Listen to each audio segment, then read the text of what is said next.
కూర్చో.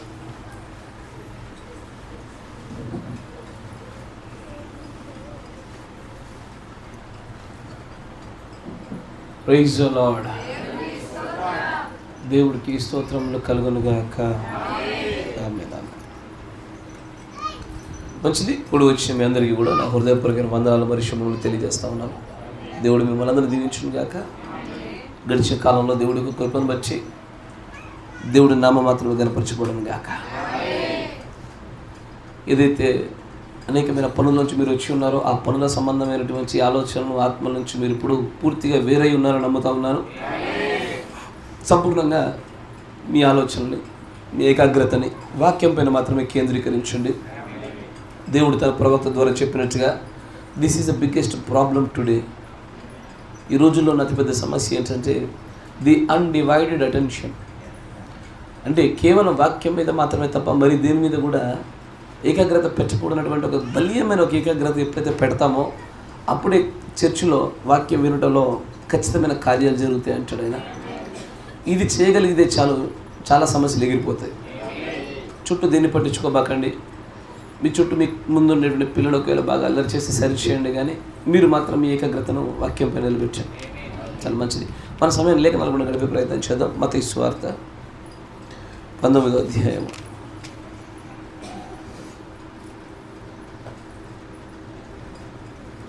మత్తయి సువార్త 19వ అధ్యాయం మొదటి వచనం నుంచి గమనించినట్లయితే, యేసు ఈ మాటలు చెప్పి చాలించిన తరువాత గలిలయ నుండి యోర్దాను అద్దరినున్న యూదయ ప్రాంతములకు వచ్చెను. బహుజన సమూహములు ఆయనను వెంబడింపగా ఆయన వారిని అక్కడ స్వస్థపరిచెను. పరిసయ్యులు ఆయనను శోధింపవలనని ఆయన యుద్ధకు వచ్చి, ఏ హేతువు చేతనైనను పురుషుడు తన భార్యను విడనాడుట న్యాయమా అని అడగగా, ఆయన సృజించిన వాడు ఆది నుండి వారిని పురుషునిగాను స్త్రీనిగాను సృజించిననియు, ఇందు నిమిత్తము పురుషుడు తల్లిదండ్రులను విడిచి తన భార్యను హత్తుకొనును, వారిద్దరును ఏక శరీరముగా ఉందరని చెప్పిననియు మీరు చదవలేదా? కాబట్టి వారికను ఇద్దరు కాక ఏక శరీరముగా ఉన్నారు కనుక దేవుడు జతపరిచిన వారిని మనుషుడు వేరుపరచకూడదని చెప్పాను. అందుకు వారు, అలాగైతే పరిత్యాగ పత్రికనిచ్చి ఆమెను విడనాడుమని మోషే ఎందుకు ఆజ్ఞాపించానని వారు ఆయనను అడగగా, ఆయన, మీ హృదయ కాఠిన్యమును బట్టి మీ భార్యలను విడనాడ మోషే సెలవిచ్చెను, కానీ ఆది నుండి అలాగూ జరగలేదు. మరియు వ్యభిచార నిమిత్తమే తప్ప తన భార్యను విడనాడి మరి తను పెళ్లి చేసుకుని వాడు వ్యభిచారం చేయుచున్నాడనియు, విడనాడబడిన దానిని పెళ్లి చేసుకున్నవాడు వ్యభిచారము చేయుచున్నాడని మీతో చెప్పుచున్నానని వారితో అనెను. ఆయన శిష్యులు, భార్యాభర్తలకుండు సంబంధం ఎట్టిదైతే పెళ్లి చేసుకొనుట యుక్తము కాదని ఆయనతో చెప్పిరి. అందుకైన అనుగ్రహము నొందిన వారు తప్ప మరి ఎవరు ఈ మాటను అంగీకరింపనేరరు. దేవుడికి స్తోత్రం కలుగునుగాక. మీరున్న చోట తరలించండి, కళ్ళు మూసుకొని చిన్న ప్రార్థన చేసుకుందాం. సర్వశక్తి సంపన్నుడా, వాక్యమై ఉన్నటువంటి దేవ, కాలములలో నిన్ను నువ్వు బయలుపరుచుకుంటున్నటువంటి దేవుడవు, ఈ కాలంలో పరిపూర్ణముగా మా కోసం నియమించినటువంటి కోటాలో వధువు కొరకైనటువంటి సంపూర్ణమైన వాక్యమును బయలుపరిచినటువంటి దేవుడుగా ఉన్నావు నీవు. ఆ సంపూర్ణతను మేము చేర్చుకోవడానికి మేము ఇష్టపడుతూ ఉన్నాం ప్రభువా. దయచేసి ఈ సంగతులను గ్రహించుటకు మా శక్తిని పెంచమనియు, మాకు ఈ ప్రత్యక్షతను దయచేయమనియు, ఆ వివేచన ఆత్మను, ప్రత్యక్షత ఆత్మను, నీ కృపను అందించు ఆత్మను మా అందరిపైన కలిగింపచేయమని ప్రార్థిస్తాం. బోధింపదగిన ఆత్మ చేతను అభిషేకింపచేయమని, గ్రహింపు శక్తి చేతని పిల్లలకు బలము చేకూర్చమని, నీ నామాన్ని మీరు ఘనపరచమని ప్రభు అయిన యేసుక్రీస్తు నామములో ప్రార్థన చేయుచున్నాము. ఆమేన్. మంచిది. చదవబడిన ఈ లేఖన భాగాన్ని గమనిస్తే, పరిసయ్యులు కొంతమంది వచ్చి యేసు ప్రభుని అడుగుతూ ఉన్నారు. వారు అడిగింది ఏంటి తెలుసా? వారు ధర్మశాస్త్రాన్ని ఈయన ఎంత మట్టుకు గ్రహించాడు అన్న విషయం కంటే ఎక్కువగా ధర్మశాస్త్రము చేతే ఈయనను పట్టబట్టాలని చూస్తూ ఉన్నారు. వీరు మోషే యొక్క ప్రతి కట్టడను, ప్రతి సూచనను దేవుడి యొక్క సూచన కానీ కట్టడ కానీ నమ్మారు. నమ్మినటువంటి వీరు ఆయన అడుగుతున్నారు, అసలు ఒక పురుషుడు ఒక స్త్రీకి, అంటే ఒక భర్త తన భార్యకి కానీ తన భాగస్వామికి డివోర్స్, విడాకులు ఇవ్వడం న్యాయమా? ఇట్లా అడిగినప్పుడు యేసుప్రభు వారు, అంటే మీరు ధర్మశాస్త్రం నమ్మడం లేదా అని అంటే బాగుండు. మీకు అర్థమైందా? ఎందుకంటే మీరు ఇప్పుడు ధర్మశాస్త్రంలో సంగతులు నమ్ముచున్నారా? నమ్ముతారు. ఎందుకంటే పరిచయులు, శాస్త్రులు ధర్మశాస్త్ర సంబంధమైన విషయాలను కనుక నమ్మకపోతే ఖచ్చితంగా వీరిని రాళ్లతో కొట్టి చంపవలసినటువంటి పాపంగానే ఉంటుంది. యేసు ప్రభువుని పరిచయులు ఈ ప్రశ్న అడగగానే భార్యాభర్తల మధ్యలో ఉండేటువంటి సంబంధాన్ని గురించి మాట్లాడుతూ, విడాకులు ఇవ్వడం న్యాయమేనా అని అన్నప్పుడు ఆయన, మీరు ధర్మశాస్త్రం నమ్ముతున్నారుగా, మళ్ళీ ఎందుకు ప్రశ్నిస్తున్నారు అని అడిగితే అయిపోయేది. కానీ అలా అడగలే, అలా చెప్పకుండా ఆయన చెప్పిన సమాధానము నిజం చెప్పాలంటే ధర్మశాస్త్రం రాసినటువంటి మోషే చెప్పిన దానికి కూడా విరుద్ధంగానే కనబడుతుంది. ఎందుకయ్యా అంటే ఈయన ఆదిలో ఉన్న సంగతులను మాట్లాడుతూ ఉన్నాడు. మోషే తర్వాత కాలక్రమేణా మనుషులు ఏదైతే తప్పిదాలు చేస్తూ ఉన్నారో ఆ పాపాలను నియంత్రించుటకై పెట్టబడిన కట్టడల గురించి మోషే మాట్లాడుతున్నాడు. ఏ కొత్త పాపం కనబడిందో అక్కడ కొత్త ఆజ్ఞ వచ్చేది. ఏదైనా కొత్త వాక్య విరుద్ధమైనటువంటిది, ఆత్మ సంబంధమైన కార్యాలకు నష్టాన్ని కలుగజేసేటువంటి ఒక పాపం కనబడగానే దానికి సంబంధించిన మరొక సూచన వచ్చేది. ఆదిలో ఎన్ని ఆజ్ఞలు లేవుగా. ఆదిలో ఉన్నటువంటి ఏకైక ఆజ్ఞ ఒకటే. ఏంటది?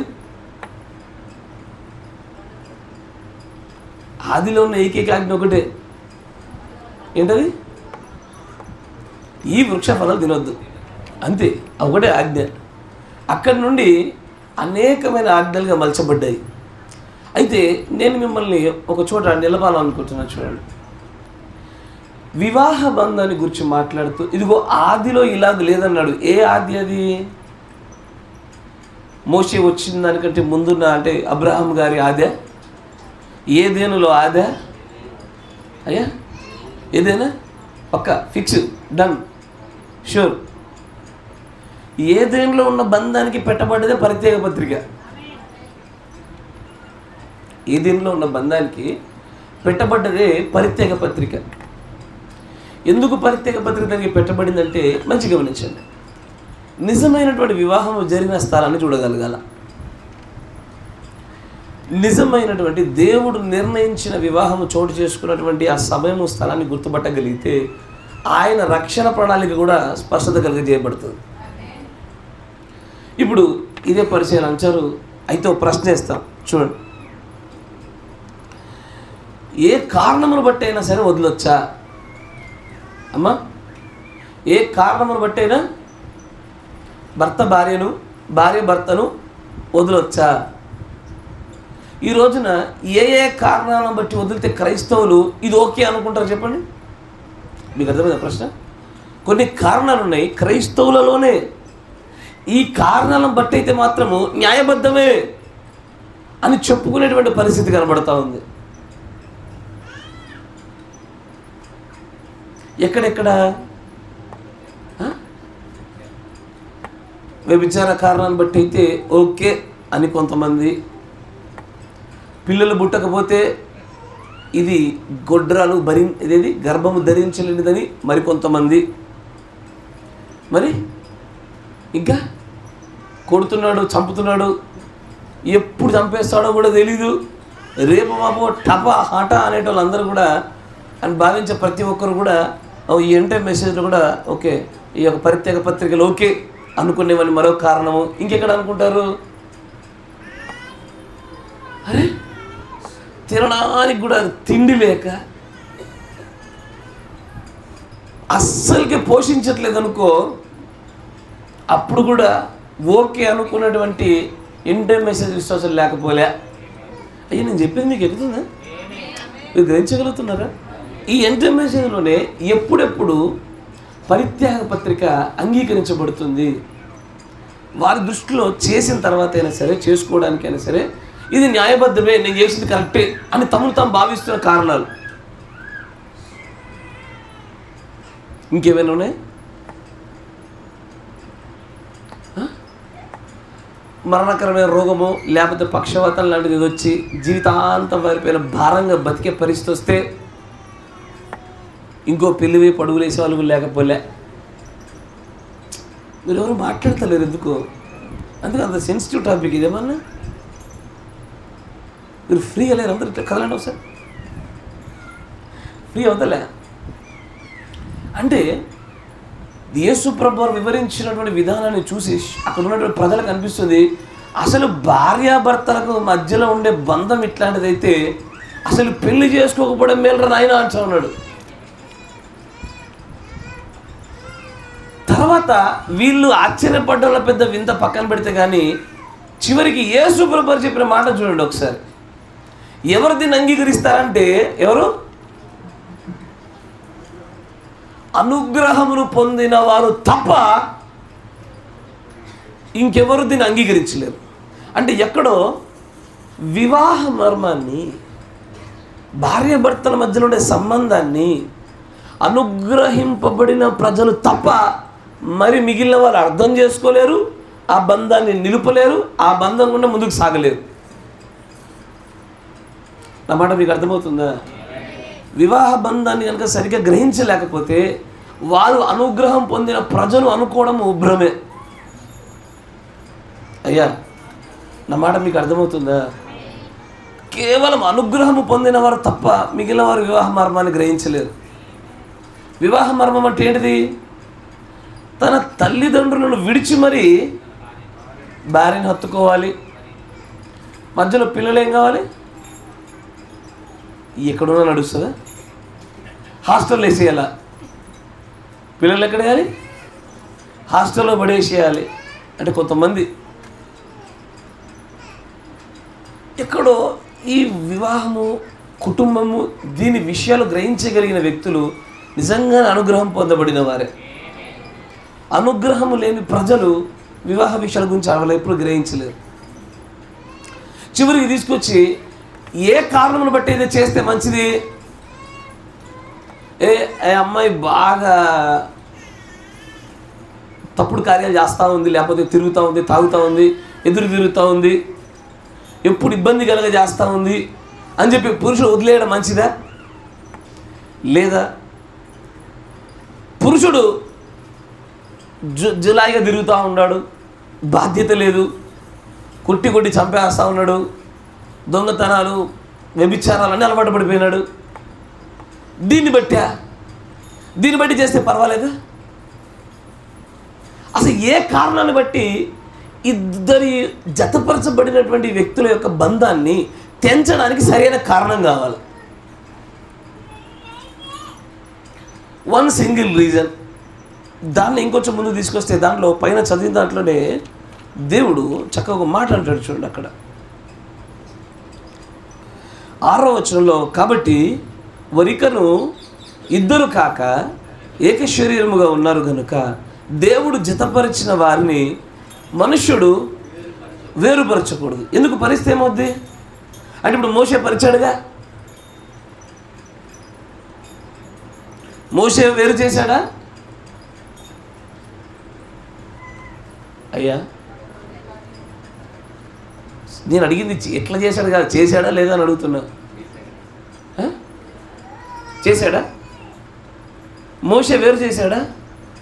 మనుషులను వేరు చేశాడా? జతపరచబరిచిన వాడిని. ఇప్పుడు ఫర్ ఎగ్జాంపుల్ బాగా నిద్రపోతుంది ఎవరు, సరే ఓ వ్యక్తి ఉన్నాడు. వ్యక్తి నేను ఇక దూకుతాను, బావిలో దిగి చనిపోతాను, ముందుకు పోతా ఉన్నాడు. మంచిగా వినాలి. దూకుతాను ముందుకు వెళ్తా ఉన్నాడు. ఎవరు వసంత్ లాంటి వాళ్ళు కొద్దిగా ప్రేమ కలిగిన వ్యక్తులు, వద్దురు నాయన రారా నీకు 2 ఇంజక్షన్లు ఇస్తారా అని పిలుస్తున్నాడు. ఆవిడ ఆగలే, ఇల్లు గట్టిగా పట్టుకుని వెనక్కి లాగుతున్న కొద్దీ వాడు ఇంకెక్కువ చేస్తున్నాడు. సాధారణంగా ఆపితే ఎక్కువ చేస్తారు ప్రజలు. అయ్యా వాస్తవమేనా? రైటేనా? ఆపకపోతే ఏమన్నారు, ఆపితేనే ఎక్కువ చేస్తారు. అట్టాగే ఆపిన కొద్ది వీడు ఇంకా దుంకుతా అంటున్నాడు. ఇక వసంత్ గారి గోపిక నశించి పక్కకి జరిగాడు. ఇక దూకేశాడు, చనిపోయాడు. తెల్లారి అంత అయిపోయింది, అంత్యక్రియ అయిపోయింది. 3 రోజులు అయిన తర్వాత చర్చ పెట్టుకున్నారు. ఇంతకీ వీరు చంపింది ఎవరు? అప్పటిదాకా పట్టుకున్నాడు, వదిలేసిండు, వసంతే అంటారు. ఇప్పుడు వసంత్ గారు చంపారా అయ్యా? లేదా? పట్టుకుంటే బతికేవాడు గారా? చచ్చిపోదామనుకున్నది వాడి ఉద్దేశమే. కానీ ఏది బావిలో దుంకుతానని చెప్పి ముందు దుంకింది ఎవరు? ఋత్విక్ గారే. ఆ ప్రయత్నాలు కూడా జరిగాయి.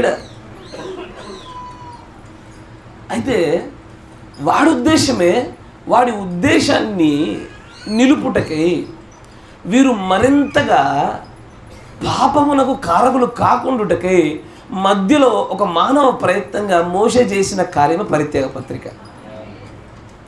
అది మొదటి నుంచి పెట్టబడింది కాదు, దానికంటూ ఒక ప్రాముఖ్యత లేకుండా ఉండే దినాలు.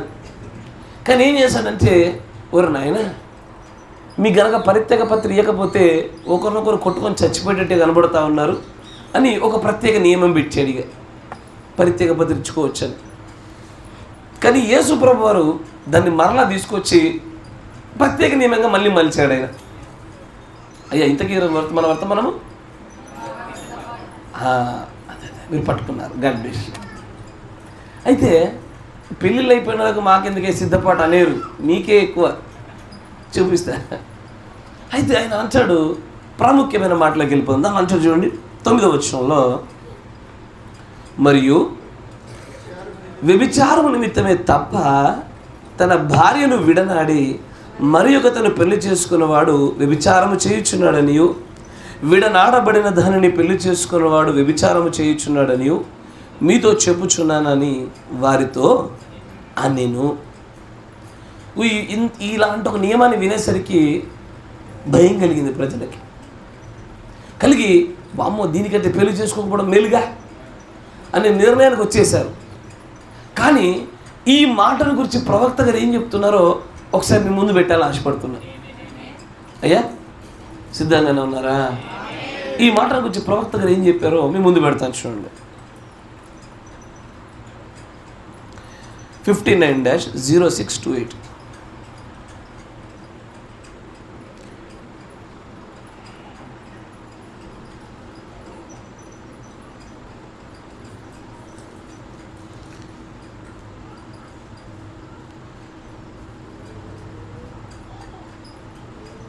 ఈ 59-0628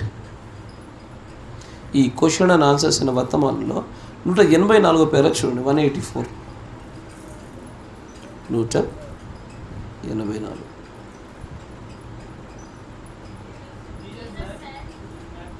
దానిపైన ఒక క్వశ్చన్ ఉంటుంది నాన్న, 91 అని చెప్పి ప్రశ్న వచ్చింది. మ్యాథ్ మంచిది చూడండి. సహోదరుడు బిల్, అయ్యా వ్యభిచారానికి జారత్వానికి వ్యత్యాసం ఏంటి చెప్పు అని అడిగారు. ఎందుకంటే ఈ పదాలు తెలుగు బైబిల్లో మనకు కనబడలే. ఇంగ్లీష్లోకి వచ్చేసరికి ఈ ప్రస్తావన కనబడతా ఉంటుంది కదా. ఇంగ్లీష్లో ఏముంటుందంటే, and I say unto you whosoever shall put away his wife except it be for fornication and shall marry another committeth adultery. Adultery, fornication 2 పదాలు వాడబడ్డాయి వచనంలో. అయ్యా జారత్వము, వ్యభిచారం 2 పదాలు వాడబడ్డాయి. తెలుగు బైబిల్లో చూస్తే 2 చోట్ల వ్యభిచారం పదం వాడడాన్ని చూస్తూ ఉంటాం.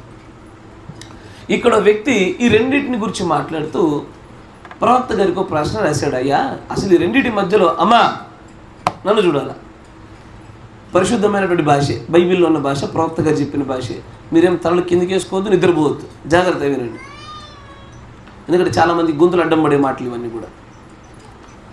అయితే అడిగారు, అయ్యా మరి జారత్వానికి వ్యభిచారానికి వ్యత్యాసం ఏంటి?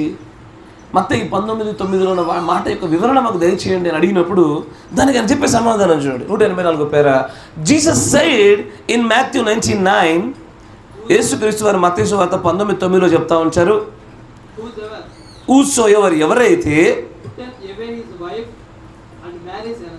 ఎవరైతే తన భార్యను విడనాడి మరి ఒకతను పెండ్లాడుతాడో, ఒకవేళ జారత్వ కారణాన్ని బట్టి తప్ప తన భార్యను పక్కన పెట్టడం కాకుండా మరో కారణం గుండా చేస్తే గనుక వారు వ్యభిచారం చేసినట్టే. ఇక్కడ జారత్వానికి వ్యభిచారానికి మధ్యలో ఉన్న వ్యత్యాసం ఏంటి అంటే, ఈ పదాలు ఏ విధంగానైనా సరే దీన్ని ఆపాదించి చూడవచ్చు, కానీ దీన్ని స్పష్టంగా చేయాలంటే ఆయన అక్కడ ఏం మాట్లాడని ఉద్దేశించుచున్నాడో అదే అర్థాన్ని మీ ముందు పెట్టాల్సి వస్తే అది ఏంటంటే, ఏ స్త్రీ అయినా సరే వివాహము కానటువంటిది ఎన్నటికీ కూడా వ్యభిచారం చేయలేదు. ఎందుకంటే అడల్టరీ, వ్యభిచారం అని దేన్ని అంటారంటే, మధ్యలో ఒక భర్త ఉండాలి, వాగ్దానం చేయబడి వివాహ బంధం ఏర్పాటు చేయబడి ఎవరికైతే లోబడవలసి ఉండి ఒక నిబంధన ఏర్పాటు చేయబడి ఎవరికైతే సమాధానం చెప్పవలసిన బాధ్యత ఉంటుందో అలాంటి వ్యక్తి ఉండగా ఒక తప్పు జరిగితే దీనిని వ్యభిచారం అంటారు. మీకు అర్థమైందిగా? తర్వాత చూడండి అంటాడు, ఇది ఆమెకు అపవిత్రకరమైనటువంటి కార్యమే. అయ్యా వివాహ సిద్ధపాటులో జాగ్రత్త గమనించండి. ఆయన అంటాడు, she has to confess to her husband before the marriage. ఎప్పుడు? మ్యారేజ్కి ముందేనా? మళ్ళీ ఇంకో క్వశ్చన్ అడుగుతా, మ్యారేజ్కి ముందా ఎంగేజ్మెంట్కి ముందా? అంటే ఎంగేజ్మెంట్ అయిన తర్వాత చెప్తే ఎట్లా లాక్ అయిపోయింది బిడ్డ ఎటు పోవడం చెప్పి అప్పుడు చెప్దామా? నీకు అర్థం కాలే. ఎంగేజ్మెంట్ అయిపోయింది, ఇక బిడ్డ ఎటాగో దొరికిపోయిండు, ఇది తప్పించుకోలేడని చెప్పి అప్పుడు చేద్దామా? ఏది? ఇప్పుడు దేవుడికి మనకు వివాహం జరుగుతున్నది, ఎస్ఆర్లో ఈ గడియ వర్తమానం కూడా ఈ కాల వర్తమానికుడి ద్వారా మనకు వివాహం జరుగుతున్నది, జరిగింది, జరిగిపోయింది చాలామందికి. మనము మన పాపాలు ఎప్పుడు ఒప్పుకున్నాము? వివాహ సమయంలోనా, లేదా అపోస్తుల యొక్క పునాది వర్తమానమైనప్పుడు దాంతోనా, లేదా దానిలోనికి ప్రవేశించడానికి మునిపే ఒప్పుకుంటేమా? ప్రధానానికంటే ముందే ఒప్పుకొని తీరాల. సార్ ప్రధానానికంటే ముందే మీ పాపములను ఆ నీటి బాప్తిజంలో అమ్మాయి సరిచేయండి. చిన్న చిన్న పిల్లలు కదులుతుంటే పర్వాలేదు, పెద్ద పెద్ద పిల్లలు కదులుతుంటే సరిచేయండి అమ్మా. అక్కడ బాప్తిజమానికంటే మునిపే మనం ఏం చేస్తాము? నీళ్ళలో మునగడానికంటే మునిపే నువ్వు నీ రక్షణ ప్రారంభానికంటే మునిపే, నువ్వు ప్రదానం చేయబడడానికంటే మునిపే నీ పాపాలు ఒప్పుకున్నావా? యోర్దాన్లో వాళ్ళు అదే చేస్తారు. వాళ్ళందరూ వచ్చి తమ పాపాలు ఒప్పుకొనొచ్చు నీళ్ళలో బాప్తిజం తీసుకున్నారంటారు. ఆత్మ సంబంధమైన వివాహంలో కూడా ఇదే పద్ధతి. ఓ పని చేద్దాం డిఫరెంట్గా. అయ్యా మిటర్ రాదా? ఓ పని చేద్దాం, కొత్తగా ట్రై చేద్దాం ఒకసారి. ఏం చేద్దామంటే, ఈ పాపాలు ఒప్పుకున్నాడు అని తర్వాత సంగతి. ఫస్ట్ వచ్చినట్టు దొరికినట్టు ముంచేద్దాం. ముంచేసి ప్రదానం చేసేసి ఈ గడియ వర్తమానం కూడా పెళ్లిదాకా తీసుకొచ్చి ఇప్పుడు పాపాలు ఒప్పుకో అని చెప్దాం. ఎట్లుంటుంది? ఇంతకీ బాప్తిజం చెల్లుద్దా? అరే పాపాలు ఒప్పుకోకుండా ఆ బాప్తిజం చెల్లుద్దా? మీరు చెప్తలేరు. చెల్లదా? పక్కా? God bless you. ముందుకు రండి. వారు వివాహం చేయడానికి మునిపే ఆమె తప్పనిసరిగా తన భర్తతో ఈ విషయాలన్నీ ఒప్పుకోవాలి. ఒకవేళ ఆమె అలాంటి కార్యాలు చేసినట్లయితే ఒకవేళ జరగకపోతే, అలాగ చేయకపోతే, ఒకవేళ తన భర్త తర్వాత దీనికి కనుగొన్నట్లయితే ఆయన ఆమెను లేఖన ప్రకారంగా పక్కన పెట్టడానికి అర్హత కలిగిన వాడు, ఖచ్చితంగా దూరం పెట్టడానికి అర్హుడు. ఎందుకంటే ఆమె she took A falls ring. కాదు ఏంటది? ఫాల్స్. ఆమె తప్పుడు వాగ్దానం తీసుకుంది. వాగ్దానం తప్పైతే ఖచ్చితంగా ఆమెను పక్కన పెట్టవచ్చు. మీకు అర్థమవుతుంది? ఆ వాగ్దానానికి సూచన రింగు. రింగ్ గురించి తర్వాత మాట్లాడదాం. ఇదే వివాహ బంధంలో ముందుకు సాగుదాం. కానీ వాగ్దానం తప్పైతే ఆ వివాహ బంధంలో నుంచి ఆమెను పూర్తిగా పక్కన పెట్టేయచ్చు. తప్పుడుగా వాగ్దానం తీసుకుంటే స్పిరిచువల్గా ఆత్మ సంబంధమైన రక్షణ, దేవుడితో జరిగే వివాహంలో కూడా తప్పుడు వాగ్దానాలు, తప్పుడు నిబంధనలు, తప్పుడు మారు మనస్సులు, ఈ తప్పుడు జరిగిన ఎలాగూ చెల్లదని ప్రవక్త చెప్పినాడో భౌతికమైన వివాహంలో కూడా అలాంటిదే. తప్పుడు జరిగితే ఇవి జరగవు, ఇది ఒప్పుకోబడదు, తర్వాత ఖచ్చితంగా దూరం చేయబడవలసిందే. తర్వాత చూడండి, ఇంకొంచెం ముందుకు రండి. ఎందుకంటే పరిశుద్ధ గ్రంథం ఇలాగ చెప్పుచున్నది,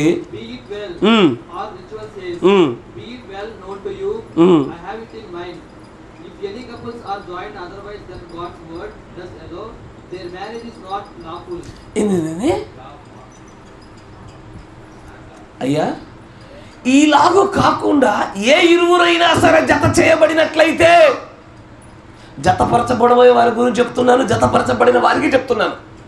it's my strict and last warning to you. మీ వైవాహిక బంధాల కంటే ముందే గనక మీరు గనక అలాగూ ఒకరితో ఒకరికి ఒప్పుకోకుండా గనక మీ వివాహ బంధాలు జత చేయబడినట్లయితే ఇట్ ఈజ్ నాట్ లాఫుల్. చట్ట ప్రకారమైన, ఏ చట్టమో తెలుసా? పరలోక చట్ట ప్రకారంగా నీ పెళ్లి చెల్లదు. అసలు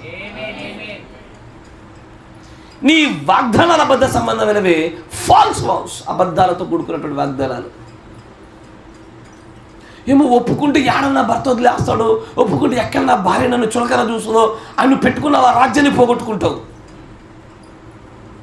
కానీ అయ్యో మరి ఒప్పుకోకుండా ఆల్రెడీ దుంకేసాంగా, మా పరిస్థితి ఏంటి అసలు?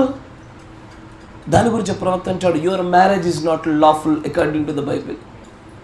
బైబిల్ ప్రకారంగా ఆ పెళ్ళి చట్ట ప్రకారంగా అంగీకరించబడదు, లేఖన చట్ట ప్రకారంగా అంగీకరించబడదు.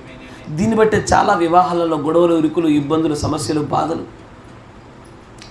గొడవలు అసలు మామూలు సమస్యలు కాదు. అది ఎంత శాంతి సమాధానం కోసం నీ కాబరి ప్రార్థన చేసినా, నీ కుటుంబం ప్రార్థన చేసినా, సంఘమంతరి చేత ప్రార్థన చేయించినా, ఏది దేవుడి చట్ట ప్రకారంగా వివాహం జరగని చోట నువ్వు సమాధానం తీసుకురావడానికి ప్రయత్నిస్తున్నావు అంటే ధైర్యం అనేది. It is not lawful for anything. మరి ఒప్పుకుంటే మరొకనే సముద్రంలో పడేస్తాడు ఆయన. ఆ వాగ్దానాలు ఉంచాడు ఆయన. మరొకనే సముద్రంలో పడేయడానికి ఆయన ఇష్టపడతాడు ఆయన. కానీ ఒకవేళ అలాగ జరగలేదనుకో, నేటికి నీ యొక్క బలహీనతలు, నువ్వు చేసిన తప్పిదలను నీ భాగస్వామికి తెలియదు అనుకో, గుర్తుపెట్టుకో, అసలు నీ పెళ్ళి ఈ లోకం దృష్టిలో మ్యారేజ్ సర్టిఫికేట్ ఇచ్చిన పాస్టర్ దృష్టిలో అయిందేమో కానీ పరలోక తండ్రి దృష్టిలో అవ్వలే. పరలోక చట్టాల నియమాలు నీ పెళ్ళి కాలే. వివాహం వైపు అడుగులేసి యవ్వనస్తులు కూడా జాగ్రత్తగా గమనించాను. ఒకవేళ ఏదో ఒకటి మభ్యపెట్టి 100 అబద్ధాలని ఒక పెళ్లి చేద్దామని చెప్పి ముందు దుంకినారా, అసలు పెళ్ళే కాదు. అయితే మాకు మాట చెప్దాం, అయ్యా మనది పెళ్ళి కాకపోతే మరి మా కాళ్ళని పిల్లకాయలు కూడా పుట్టేశారుగా, ఇంతకీ మా బంధాన్ని ఏమని పిలవాలి? దాన్ని దేవుడు అన్నాడు వ్యభిచారం అని. That's adultery.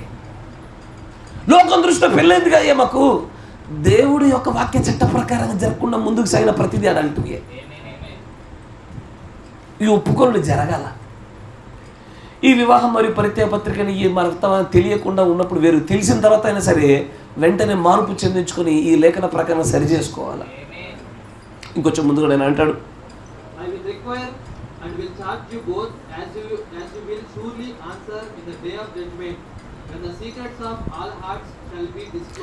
రహస్యములు, హృదయ రహస్యములన్నీ బయలుపరచబడే ఆ యొక్క ప్రభు దినమందున నేను మీ ఇద్దరిని బాధ్యులుగా పెడుతున్నాను పొండి అంటున్నాడు ఆయన. అంటే ఏంది? ఈ రోజున నేను నా భాగస్వామికి ఏమి చెప్పకుండా నేను వైవాహిక బంధంలో దుంకొచ్చు.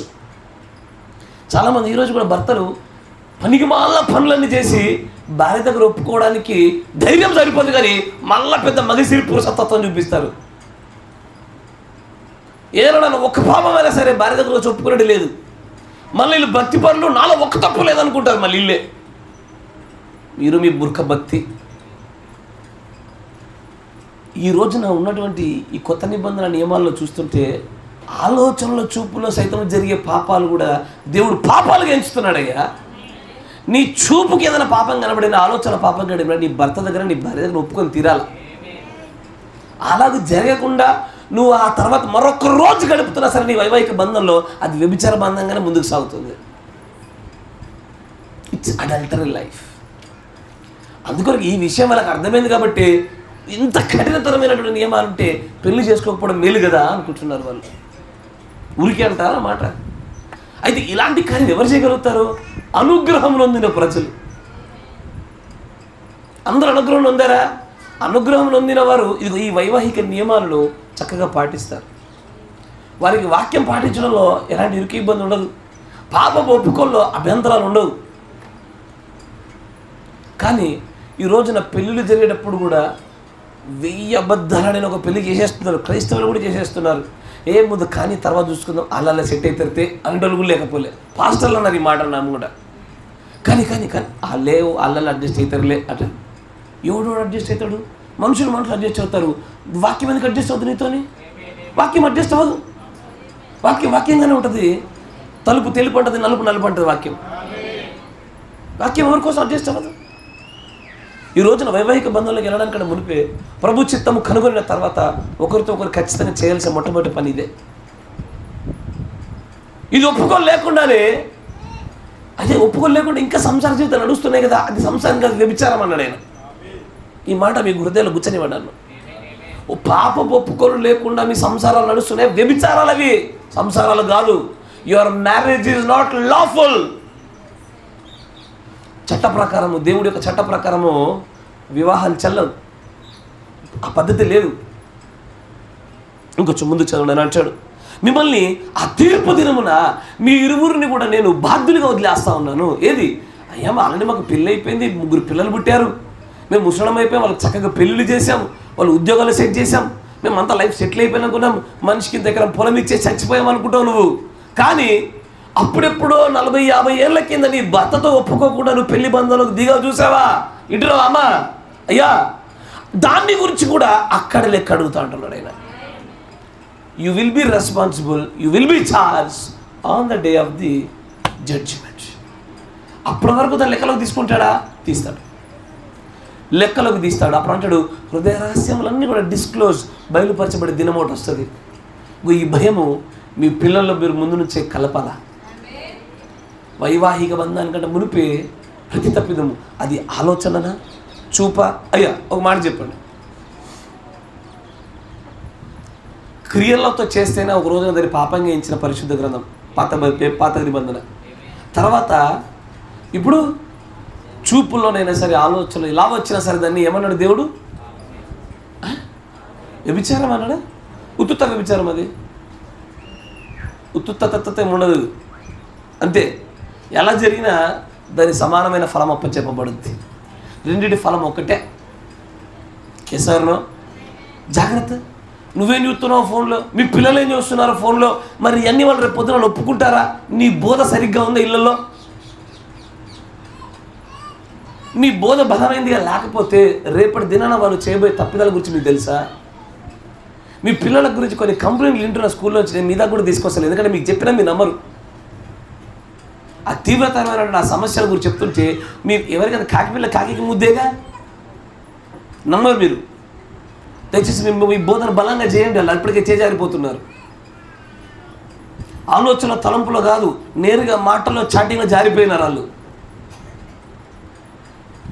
నేను కాపరిని కాబట్టి, కావలి కాసేవాను కాబట్టి ఎప్పుడో కన్నేస్తూ ఉంటున్నాను కాబట్టి నాకు కనబడతా ఉండే, నాకు వినబడతా ఉండే. మీ పిల్లలు మీరు కాపాడాలా? నా దగ్గర ఉండి అరగంట గంట సేపు నేను ఇంత కాపాడినా ఆ భద్రత ఎక్కువ సరిపోదు. మీరు కాపాడాలి, మీ బాధ్యత అది. కానీ ఇప్పుడు కాపాడిన యవ్వనస్తులే పోన్లే నువ్వు అనుకుంటున్నావు. అసలంత పెద్ద బాధ ఏంటంటే రేపు వైవాహిక బంధాలు అడుగుపెట్టేప్పుడు ఇవన్నీ పంచుకుంటారా? అలాగూ చేయగలుగుతారా? అలాగూ చేయకుండా దానిలోనికి ప్రవేశిస్తే వారు ఆ తీర్పు దినంలో నిలబడరా? దానికి సంబంధించి మీ పైన కూడా ఫలం మోపబడదా? దీన్ని ఎలా దాడుదా? మరి ఇప్పుడు ఇది వైవాహిక జీవితంలోకి పరీక్షించబడి ఎవరైతే ఎంటర్ అవుతున్నారో వారు పరీక్షించబడక తప్పదు. అయిన వారైనా సరే ఈ లేఖనం మిమ్మల్ని సరే దాడి చేస్తూ ఉంది. ఒప్పుకోక తప్పదు. ప్రతిదీ ఆలోచనలో సైతం, చూపులో సైతం తప్పకుండా లేదా తీర్పు దినం నిలబడాల్సి వస్తుంది. అయ్యా తర్వాత చూడని అంటాడు.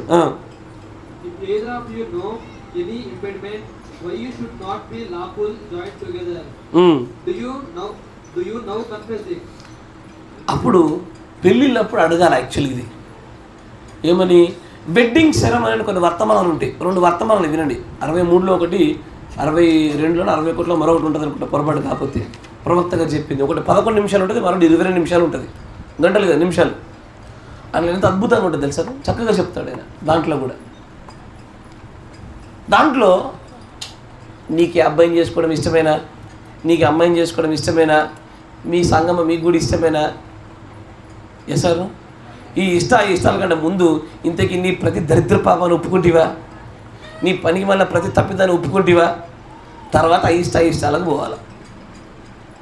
ఎందుకంటే ఇది జరగకుండా ఎంత పద్ధతిగా లేఖనానుసారంగా వివాహం చేసే ప్రయత్నం చేసినా, 100,000 లక్షలు ఖర్చు పెట్టినా, దేవుడి యొక్క లేఖనాల ప్రకారంగా ఇట్ ఈస్ నాట్ లాఫుల్, చట్ట ప్రకారంగా అంగీకరించబడినటువంటి పెళ్ళి పనికిరాని పెళ్ళి, అదే వ్యభిచార పెళ్ళి. ఎప్పుడు వద్దయ్య అది పెళ్ళంటే, మళ్ళీ లేఖనముతో నీ వైవాహిక బంధాన్ని నువ్వు సరి చేసుకుని నిలుపుకున్నప్పుడే అది పెళ్ళి అవుద్ది, అది సంసారం అవుద్ది. వ్యభిచారమైన బంధం నుంచి బయటపడతాం. నా మాట మీకు అర్థమవుతుందా? అయ్యా మరి ఈ కారణాన్ని బట్టి వదలొచ్చా? మీకు ఒక కఠినమైన లేఖనం చూపిస్తా. సాధారణంగా బైబిల్లో దీన్ని ఏ పాస్టర్ చెప్పంగా నేను వినలే, నా జీవితంలో వినలే నేను ఏ పాస్టర్ చెప్పంగా. లేవీయుడు ఒకడు తన భార్యతో పాటు ప్రయాణం చేస్తూ ఉన్నాడు. చేస్తూ ఉండగా ఒక ప్రాంతంలోకి వెళ్ళినప్పుడు అక్కడ ఉండేటువంటి కొంతమంది అల్లరి ముక్క చేయకుండా ఒక తప్పిదాన్ని కూనుకొని పాపము చెరచడం జరిగింది. తర్వాత ఆ భర్త ఏం చేశాడో తెలుసా, ఇజ్రాయేలులందరికీ కూడా ఈ విషయం తెలియాలని తన భార్యను ముక్కలు చేసి, బైబిల్లో నేను చెప్పేది ఇది బైబిల్లో ఉందని తెలుసా, దాని వెనకాల చాలా మర్మయుక్తమైన సంగతులు పెట్టాడు దేవుడు. నేను దాన్ని కొంచెమే చెప్తాను. ముక్కలు నరికి తీసుకెళ్ళి ఒక్కొక్క మెసెంజర్తో, ఒక్కొక్క వర్తమానికుడితో, అంటే ఒక్కొక్క వ్యక్తితో ఒక్కొక్క గోత్రం దగ్గరికి పంపించాడు. ఇప్పుడు అమ్మాయి యొక్క తండ్రి గురించి ఆలోచించండి, ఏమనుకోవాలా? అమ్మాయి యొక్క తల్లిని గురించి ఆలోచించండి, ఏమనుకోవాలా? కానీ ధర్మశాస్త్ర సంబంధ ప్రకారంగా తన భర్తకు చివరి గడియ వరకు లోబడిన ఆ భార్య ఖచ్చితంగా ధన్యురాలే, తన ప్రాణాన్ని పోగొట్టుకున్నా సరే. కానీ తన భర్తకి ఎంత విధేయురాలుగా తను ముందుకు సాగుతూ ఉంటుందంటే, ఆమె తన దేహాన్ని ముక్కలుగా నరికింపబడే వరకు కూడా తన భర్తను కాపాడుటకై అక్కడ జరిగిన ఒక భయంకరమైన కార్యం కనబడుతూ ఉంటుంది. నిజంగానే వైవాహిక బంధ మర్మాల గురించి అవగాహన ఉన్నవాడు ఎవడు కూడా ఇట్లా చేయడు. ఇంకొక ఎక్స్ట్రీమిస్ట్ వర్గం ఒకటి ఉంటుంది మళ్ళీ బైబిల్ నమ్ముతున్న ప్రజల్లో. ఏందనంటే, దేవుడి కంటే ఎక్కువ భార్యకే లోబడతారు వీళ్ళు, వాక్యం కంటే ఎక్కువ భార్యకే లోబడతారు వీళ్ళు. పాస్టర్ కుడివైపు అంటే భార్య ఎడం వైపు అంటే ఇటు కదా, ఎడం వైపే. నా మాట వింటున్నారా? అసలు కనీస వైవాహిక బంధం యొక్క నియమాలను గురించి కానీ, అసలు మీరు అనుగ్రహం పొందబడిన ప్రజల కథ తెలుసుకోవడానికి మీ వైవాహిక బంధాల గురించి మీకు పూర్తి అవగాహన ఉంటే తెలిసేది. ఒకడు గట్టికి గద్దిస్తే ఎక్కడ వెళ్ళిపోద్దని భయపడి పిరికి పంది ఒకడు, మరి పిల్లలం కదా గారాబం చేసేట్టు భార్యను గారాబం చేసే మరొకడు, ఇయ్యలడం రాని మరొకడు, బోధించలేని మరొకడు. వీరందరూ కూడా వైవాహిక బంధాల విఫలుడే. కానీ పెళ్ళికి మునిపే ఖచ్చితంగా ఎదుటి వారి పాపాల నిమిత్తమైన పరీక్ష జరిగి తీరాల. ప్రవక్త గారు చెప్పింది చూపిస్తాను మీకు. ఇంకొంచెం ముందుకు చదవండి, దీన్ని చదవక నేను ముందుకు తీసుకెళ్తాను. అడుగుతాడు ఆయన, ఇప్పుడు నువ్వు ఒప్పుకొనుచున్నావా? అక్కడున్నావు నువ్వు చూడు. అక్కడ జారత్వం అంటే అక్కడ ఒక అమ్మాయి ఆమె ఎప్పుడైతే అపవిత్రంగా జీవిస్తూ ఉంటుందో అదే జారత్వము. ఎందుకంటే ఆమెకు భర్త లేడు కనుక దాన్ని జారత్వం అని పిలవాలి. కానీ ఎప్పుడైతే ఆమె వివాహితురాలు అవుద్దో, ఎప్పుడైతే ఆమె మళ్ళీ అలాగే నివసించడం మొదలు పెడుతుందో ఆమె తన భర్తకు విరోధంగా వ్యభిచారం చేసింది అవుతా ఉంది. A woman come not long ago, she said, ఒక స్త్రీ చాలా కాలం కింద కాదుగా నాతో ఈ మాట అన్నది. ఏమని? నేను అవన్నీ ఒప్పేసుకున్నాను. ఆమె ఎలా ఉందంటే నర్వస్, భయపడుతూ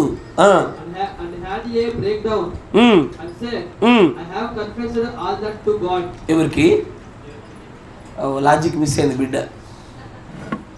ఇది నేను అన్నీ ఒప్పుకున్నాను, వాటన్నిటి ఒప్పేసుకున్నా. ఎవరితో ఒప్పుకున్నావు? ఏంది? దేవుడితో ఒప్పుకుంటివా? ఏయ్యా, నీకు పెళ్ళయి నీకు భార్య ఉండగా నీ చూపుతోనో తలంపుతోనో నీ క్రియతోనో మరొక సంబంధమైనటువంటి మరొక దిక్కు వాక్యవిరుద్ధంగా తప్పుదారు పాపాలు చేసి ఏనాడు నీ భార్య దగ్గరికి వెళ్ళి ఒప్పుకోలేవు. నువ్వు భక్తిపోవడం చెప్పుకొని తిరుగుతూ ఉండవా? తర్వాత నేను అన్నాను, స్త్రీ తప్పిదం చేస్తే తన భర్తకి, భర్త తప్పిదం చేస్తే భార్య కదా ఒప్పుకోవాల్సింది. అది లేదు. నాకు మళ్ళీ ఇట్లాంటి నాటకాలు ఆడుతూ భక్తిపరులైనటువంటి ఓవరాక్షన్ ఇస్తుంటే వాక్యాలు ఒకసారి తెరిచి చూపించాలనిపిస్తుంది, మీ భాగవతాలు బయట పెట్టాలనిపిస్తుంది. ఎందుకంటే వ్యక్తులు కాదు ఇక్కడ మనకు విరోధులు, వ్యక్తుల్లో ఉన్నటువంటి పాపాలు విరోధాలు. వీటిని ఎలాగొట్టాలా? ఏనాడని ఒకసారి నా భార్య దగ్గరికి వెళ్ళి అవును నేను పాపం చేశాను, నా తప్పిదమే, ఈ పొరపాటు చేశాను అని క్షమాపణ అడిగిన మోహాలు లేవు. కానీ భార్య ముందు మాత్రం భక్తిపరులైన బిల్డప్లు తప్పుతలే. స్త్రీలు అంతే. సార్వత్రిక సంఘం అంతా అట్లా తయారైంది ఈ రోజున. కొత్త నిబంధన నియమాలు తెలిసి కూడా అయ్యో అట్లయితే బ్రదర్ మేము మరి పెళ్ళికి ముందు చూపుతో తలంపుతో అయితే లెక్కలేనని ఉన్నాయిగా, లెక్కలేననే చెప్పాలా. అట్లయితే మాకు ఒక రోజు సరిపోదు, పర్లేదు 2 రోజులు కావాలంటే అడిషనల్ షీట్ ఇచ్చినట్టు ఎగ్జామ్లో అడిషనల్ డే కూడా ఇద్దాం, కానీ ఒప్పుకొని తీరాల. తర్వాత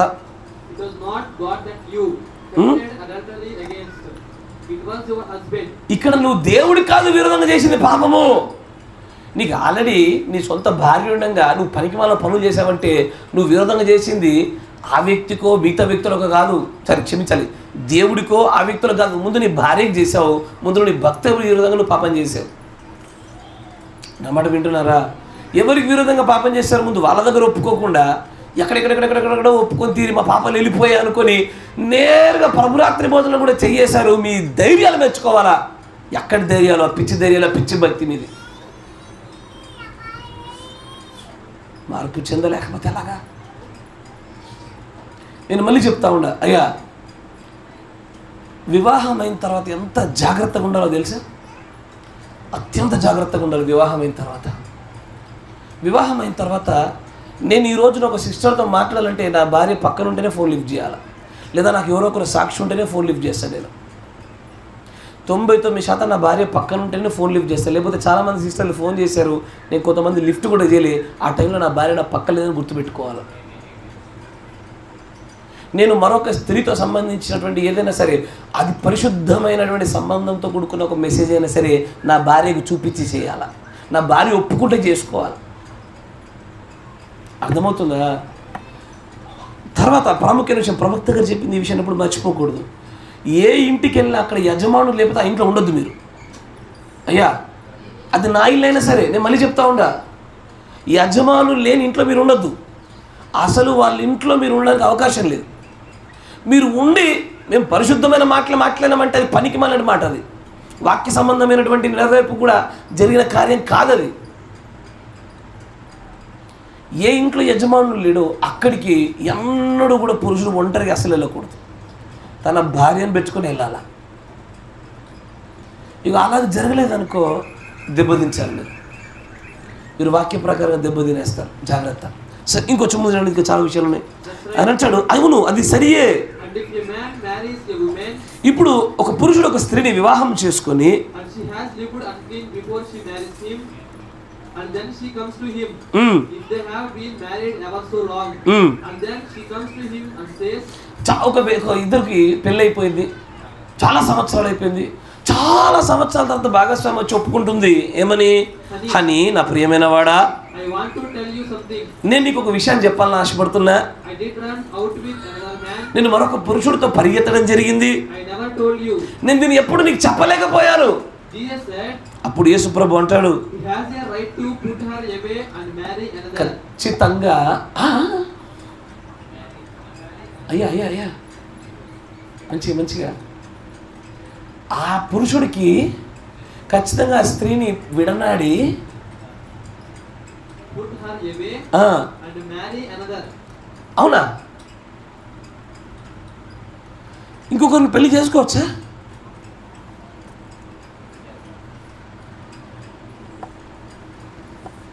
పెళ్లి చేసుకోవచ్చా?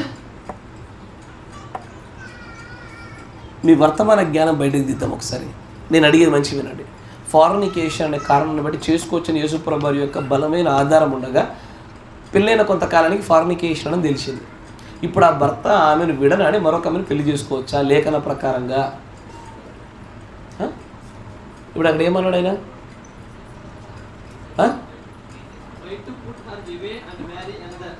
అవునా? చేసుకోవచ్చా చేసుకోవద్దు అన్నాడు ఆయన? చేసుకోవచ్చు అన్నాడా? చేసుకోవాలా వద్దా? కొంతమంది అయితే అసలు ఇది నా స్థానంగా స్థలంలో కూర్చున్నాడు మొహం పెట్టినారు. ఆ పెదవులు ఇప్పడానికి ఎందుకు ఆ నిద్రలు భక్తులు అర్థం వస్తున్నాయి అర్థం కావడం. అయితే మీకు అర్థమవుతుంది, రేపు దినాన్న నీ కొడుకు నీ కూతురికి ఇదే పరిస్థితి వస్తే ఏం చేస్తావు? అప్పుడు ఏ జ్ఞానం బోధిస్తావు వాళ్ళకి? అంటే ఏం చేస్తావు అంటున్నాడు, నేను అర్థం కాదు. ఏదైనా మందాకు వస్తే కానీ జరగదా? కథలు హృదయాలు. ఇంతకీ చేసుకోవచ్చా చేసుకోకూడదా? అయ్యా మోషేష్ గారు మీరు చెప్పండి, చేసుకోవచ్చా? అయ్యా మీరు చెప్పండి, అయ్యా మీరు చెప్పండి. మీరు అప్పని చెప్తానే ఉన్నారు, నాకు చెప్పని వాళ్ళు కావాలి. అప్పని చెప్పకుండా దిమ్మన్న కూర్చున్నారు కొంతమంది. మిమ్మల్ని అడుగుతున్నా, మీరు చెప్పండి ఏమో కృపా చేసుకోవచ్చా? వీటి అడిగితే మంచిగా చెప్తున్నారుగా, మరి ముందే మంచిగా. తర్వాత వివాహం అనే ప్రత్యేక పత్రికలో కూడా జాగ్రత్త, మళ్ళీ వినండి, she can't but he can అనే పదాన్ని వాడతాడు ఒక చోట. మీకు అర్థమవుతుందా? This is a most controversial topic ఇది. ఆమె చేసుకోకూడదు, అతను చేసుకోవచ్చు అనే మాట చెప్తాడు. మళ్ళీ దానికి ప్రత్యేకమైన షరతులు ఉన్నాయి, ప్రత్యేకంగా షరతులు ఉంటాయి దానికి. ఎటపడితే అట్ట పడపడ ఎడపడ చేసుకుంటూ పోయేది కాదు. సరే, తర్వాత ఇంకొంచెం ముందుకు రండి. ఎందుకంటే ఏంది మళ్ళీ చెప్పు నాన్న. బికాస్ వారు ప్రారంభంలో వారు పెళ్ళే చేసుకోలేదు కదా. ఇంకొంచెం ముందు చదువు. కాజ్ ఎందుకంటే మీకు అర్థమవుతుందా చెప్పింది? ఆయన ఎలాగూ బాప్తిస్మాలు చెల్లమని కొట్టేశాడో అట్లాగా వైవాహిక బంధాలను కూడా అబద్ధమాడి పెళ్లి చేస్తే అసలు మొదట జరిగింది పెళ్లి కాదు అన్నాడు ఆయన. వారు ప్రారంభంలో పెళ్లి చేసుకోలే, దే డిడ్ నాట్ మ్యారీ. మరి పెళ్లి కాకుండా పిల్లలు పుట్టిరేమి? మీకు అర్థమైందని చెప్పింది. అబద్ధపు వాగ్దానాలతో ముందుకు సాగి పిల్లలు పుడితే అది అక్రమ సంతానమే, పరిశుద్ధ సంతానం కాదు. ఇది ఎంత బలీయంగా ఎంత బలంగా నేను చెప్తే మీరు మార్చుకుంటారు, మీ పిల్లల్ని సిద్ధపరుస్తారు. ఎందుకంటే మనం పరిశుద్ధమైన పిల్లల కోసము పాకులాడేటువంటి ప్రజలు. మనం విశ్వాసి చేసుకొని వాక్యానుసారమైన క్రమం గుండా సాగి పరిశుద్ధులు పుట్టాలని ఆశపడుతున్న ప్రజలు మనము. ఎక్కడైనా వాక్య విరుద్ధంగా జరిగి అసలు ఆయన అంటాడు దే డిడ్ నాట్ మ్యారీ అన్నాడు ఆయన. మీకు స్టార్టింగ్లో మాట చెప్పిన గుర్తుందా? బాప్తిస్మాలు చల్లని గురించి కొన్ని వర్తమానం చెప్పినప్పుడు ఒక మాట అన్నా, ప్రవక్త గారు కూడా కొన్ని పెళ్ళిళ్ళు చల్లవని ఇప్పుడే చెప్పాను, తర్వాత చెప్తాను, గుర్తుందా? ఇది అదే. దీంతో పాటు ఇంకో 10-15 కొటేషన్స్ సపోర్టివ్గా ఉంటాయి, దాని ప్రత్యేక వర్తమానం చెప్తా. కానీ ఆయన అంటాడు, అబద్ధపు వాగ్దానాల చేత దేవుడిలోనికి దూకినటువంటి ఏ రక్షణ బాప్తిజమైన ఎలాగూ చల్లదో, అదే అబద్ధపు వాగ్దానాల చేత వైవాహిక బంధంలోనికి దూకినటువంటి పెళ్ళిళ్ళు కూడా చల్లవు. They did not marry in the beginning cause, ఎందుకంటే she falsely told a lie against him. అబద్ధపు వాగ్దానం. తర్వాత ఇంకొంచెం ముందుకు రండి. చాలు. ఇక్కడ దీన్ని దేవుడు ప్రవక్త చెప్పిన మరొక కొటేషన్ మనం గమనించే ప్రయత్నం చేద్దాం.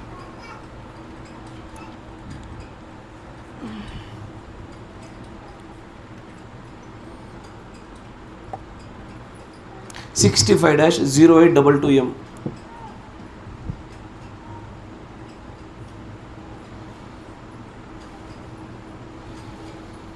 65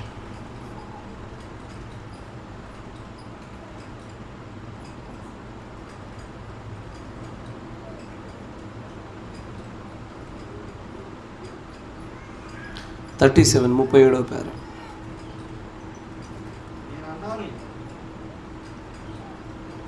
అది ప్రభువును సంతోషపరిచినట్లయితే నేను ఆ రీతిగానే ఉండగోరుచున్నాను. నేను ఎలాగ ఉండాలని ఆయన కోరుతాడో నేను అలాగనే ఉండగోరుదును. నేను ఆయనను ప్రేమిస్తాను. ఆయన నన్ను నరకములో వేసినను ఇంకాను నేను ఆయనను ప్రేమిస్తాను. ఇప్పుడు కలిగి ఉన్న అదే ఆత్మతో నేను వెళ్తాను. అతడు నా వైపు ఇంతగా చూశాడు. అక్కడ 4 లేక 5 యవనస్తులను వారి భార్యలను నేను చూశాను. చక్కని స్త్రీలు. ఆ కుర్రవాళ్ళు వారి భార్యలను ఎంత ప్రేమిస్తారో నాకు తెలుసు. నేను వారితో అన్నాను, ఇక్కడ పరీక్షించుటకు ఒక మార్గం ఉన్నది. ఇక్కడ పరీక్షించడానికి, టెస్ట్ చేయడానికి, అయ్యా టెస్ట్ అని తెలుసుగా, నిలబడదో పరీక్షకి పెడతా చూసారా, ఇగో అట్లా పరీక్షించడానికి ఓ మార్గం ఉన్నది అయ్యా. ఎందుకంటే ఈ యవ్వనస్తులకు రేపు దినాన పెళ్ళిళ్ళు అడుగులు పెట్టడానికి ఇది తెలియాల. పెళ్ళైనలో కూడా ఎందుకు ఈ మాట అంటున్నానంటే, పెళ్ళైనలు అయ్యా నా మాటలు మీకు కఠినంగా అనిపించి ఉండొచ్చు, ఇది కొంచెం సెన్సిటివ్ టాపిక్ అయి ఉండొచ్చు. నేను మీకు చెప్పే మాట ఒకటే, దయచేసి ఈరోజు రాత్రి ఇంటికి వెళ్ళిన తర్వాత ఒకరినొకరు ఒక మాట మాట్లాడుకోండి. ఏదైనా ఒప్పుకోని పాపం ఏదైనా ఉన్నదా, ఇంకేదైనా చెప్పుకోవడానికి ఇబ్బంది పడుతున్నావా, నువ్వు ఆమె నిన్ను అంటది ఏమని, నువ్వు ఏదైనా చెప్పు, నేను నిన్ను క్షమిస్తా, ఆటో వేసుకొని మా అమ్మగారు రెడీకి పోను అని నువ్వు ధైర్యంగా ఓ మాట ఇవ్వు. నువ్వు చెప్పు. నువ్వు ఏది బ్రహ్మంగా తన భార్య గురించి చెప్తారు చూసారా, ఏమని, నేను ఒకవేళ వేరొక స్త్రీతో అలాగ బయటికి వెళ్ళి వచ్చి తిరిగి వచ్చానని చెప్పినా కూడా నా భార్య నన్ను అంటది, honey I still love you, I forgive you, నేను క్షమిస్తున్నాను, అదే ప్రేమిస్తున్నాను నేను అలాగూ తన భార్య అంటుందో, అలాంటి ప్రేమ ఒకరి పట్ల ఒకరు కలిగి ఉండి మొత్తానికి అయ్యా లేఖన ప్రకారంగా చట్టబద్ధం కానీ మీ పెళ్ళిని చట్టబద్ధం చేద్దాం. అప్పుడు చట్టబద్ధం కాలే, ఇప్పటి నుంచి చట్టబద్ధం చేద్దాం. ఇప్పటి నుంచి మన భవిష్యత్తులో పెళ్ళిళ్ళు జరగబోయే ముందు ఈ తప్పిదాలు జరగకుండా ముందు నుంచి లేఖన ప్రకారం అడుగులు వేయిద్దాం. ఇట్లాంటి సందర్భాలు, ఇట్లాంటి టాపిక్లు మీ పిల్లలతో మాట్లాడేంత చనువు మీకు ఉందో లేదో నాకు తెలియదు. లేకపోతే నా దగ్గర పంపించండి, నేను మాట్లాడి చెప్తా. 4 పీకి మీ అబ్బాయిని ఒప్పుకో అని చెప్తా. మీరు వింటున్నారా? మీ అమ్మాయికి 20 వేపాకులు తినిపించైనా సరే ఒప్పుకోమని చెప్తా. మొత్తానికి ఒప్పుకున్నాకే దిగాలి ఆ బంధంలోనికి. మీరు వింటున్నారా? తర్వాత చూడా ఆయన అంటాడు, ఇక్కడ పరీక్షించడానికి ఒక పద్ధతి, ఒక మార్గం ఉన్నది. నీ భార్య వివాహము కాకమునకు నీవు వెనుకకు వెళ్తే ఈ వివాహ జీవితములను గురించి నీకు వివాహమైనట్లు నీవు కలగనుచున్నావు. నీకు నిజముగా వివాహము కాలేదు, కానీ వివాహమైనట్లు నువ్వు కలగలుచున్నావు. నువ్వు మేలుకొన్నావు. నువ్వు వెళ్ళి నీ బాల్య స్నేహితులతో మాట్లాడావు అన్నావు. నీకు తెలుసా, మనకు పెళ్ళైనట్లు నాకు కల వచ్చింది, మనకు పిల్లలు పుట్టారు, మనము సంతోషంగా జీవిస్తున్నాము, మరియు ప్రభువు రాక కొరకు కనిపెడుతున్నాము. సమస్తము అప్పుడు ఆ బాలిక నీతో అంటుంది, నీకు తెలుసా, నేను నిన్ను ప్రేమించిన దానికంటే ఎక్కువగా నేను మరొక మనిషిని ప్రేమిస్తున్నాను. నేను ఆ మనిషితో ఎంతో సంతోషముగా ఉండగలను. అప్పుడు నీవు తగినంత ప్రేమతో, ప్రియమైనదానా, నీవు అతనితోనే వెళ్ళుము, దేవుని దీవెనలు నీపై నిలుచునుగాక అని నీ హృదయం నుండి చెప్పగలవా? ఇప్పుడు ప్రతి పురుషుడు, ప్రతి స్త్రీ దాన్ని పరీక్షించండి, చూడండి, మంచిది, నీ ప్రేమ సరైనదైతే నీవు దానిని చేస్తావు. ఎలాగనగా నీవు ఆమె సంక్షేమమునందు ఆసక్తి కలిగి ఉన్నావు, నీవు ఆమెను కలిగి నీవు ఆమెతో జీవించవచ్చు. ఏమిటి? ఆమె నీ భార్య, ఆమె నీ భార్యగా ఉంటుంది, ఆమె నిన్ను పెళ్లి చేసుకుంటుంది, కానీ ఆమె సంతోషముగా ఉండదు. ఆమె ఎంతో సంతోషముగా ఉంటుంది. అలాగైతే నీవు ఆమెను ప్రేమించినట్లయితే అప్పుడు నీవు ఆమెను సంతోషముగా ఉండనిస్తావు. అందుచేత దేవుని యొక్క చిత్తం ఏమై ఉన్నప్పటికీ నేను దానితో సంతోషముగా ఉన్నా లేకపోయినా దేవుని చిత్తములను జరగనిమ్ము. కాబట్టి నేను చేసే దానితో ఆయన సంతోషపడినట్లు నేను జీవించగోరుతాను. అందుచేత నీ యొక్క ఉద్దేశ్యములను మరియు లక్ష్యములను పరీక్షించుకో. నీవు దేవునిని ప్రేమిస్తున్నావో లేదో నీవు తెలుసుకుంటావు. నీవు నన్ను సేవించినను నేను నిన్ను దూరముగా పడవేస్తానని ఆయన అంటే ఎలాగైనా నేను నిన్ను ప్రేమిస్తాను. మీకు అర్థమైంది ఏమన్నా? ఆ పరీక్షించే పద్ధతి చెప్పండి ఒకసారి. ఏం చెప్పండి.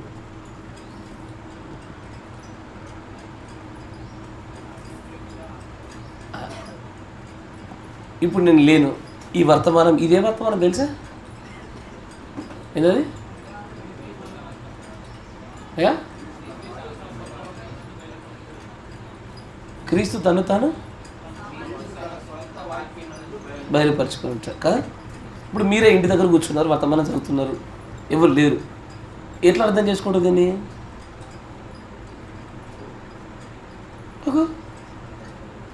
మీరేం మాట్లాడారు? ఎందుకు మీరు బాగా సైలెంట్ అయిపోయినారు? అయ్యా, ఎట్లా పరీక్షించే పద్ధతి ఏంటది? సరే, సాధారణ సరళమైన భాషలు చెప్పండి, మీకు అర్థమైంది చెప్పండి నాకు.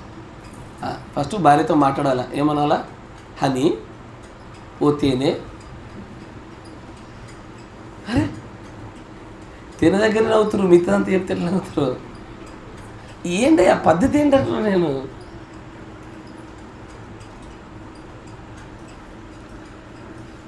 నాకు చాలామంది ఫేస్లో ఆసక్తి కనిపిస్తలేదు. మీరు మూసేయమంటే ఆపేసేస్తా, నేను ఆపేస్తా. అసలు చాలామందికి నేను చెప్పనా, చెప్పు బాధపడతారు, కానీ చాలామంది వైవాహిక బంధాలు దిగిన తర్వాత కొంతకాలం దాటగానే మరి భాగస్వామిని బట్టి మరొక భాగస్వామి ఆనందంగా లేరు, సంతోషంగా లేరు. వాళ్ళు దే ఆర్ నాట్ హ్యాపీ. పెళ్ళైన కొత్తలోనే కొత్తదైనటువంటి కొత్తదనంతో సంతోషంగా ముందుకు సాగారే కానీ ప్రజెంట్ నిన్ను బట్టి నీ భార్య, నిన్ను బట్టి నీ భర్త ఆనందపడుతున్నాడు అనుకుంటున్నావు లేదు, నాకు తెలియదు నిజంగానే. ఈ ఎట్టగో పిల్లలు పుట్టారు కాబట్టి మనం తెగదింపుకొని బంధం కాబట్టి అడ్జస్ట్ అయ్యి వెళ్ళిపోతున్నారు. నిజంగానే వాళ్ళు సంతోషంగానే ఆనందంగా ముందుకు సాగుతున్నారు మీ బంధంలో.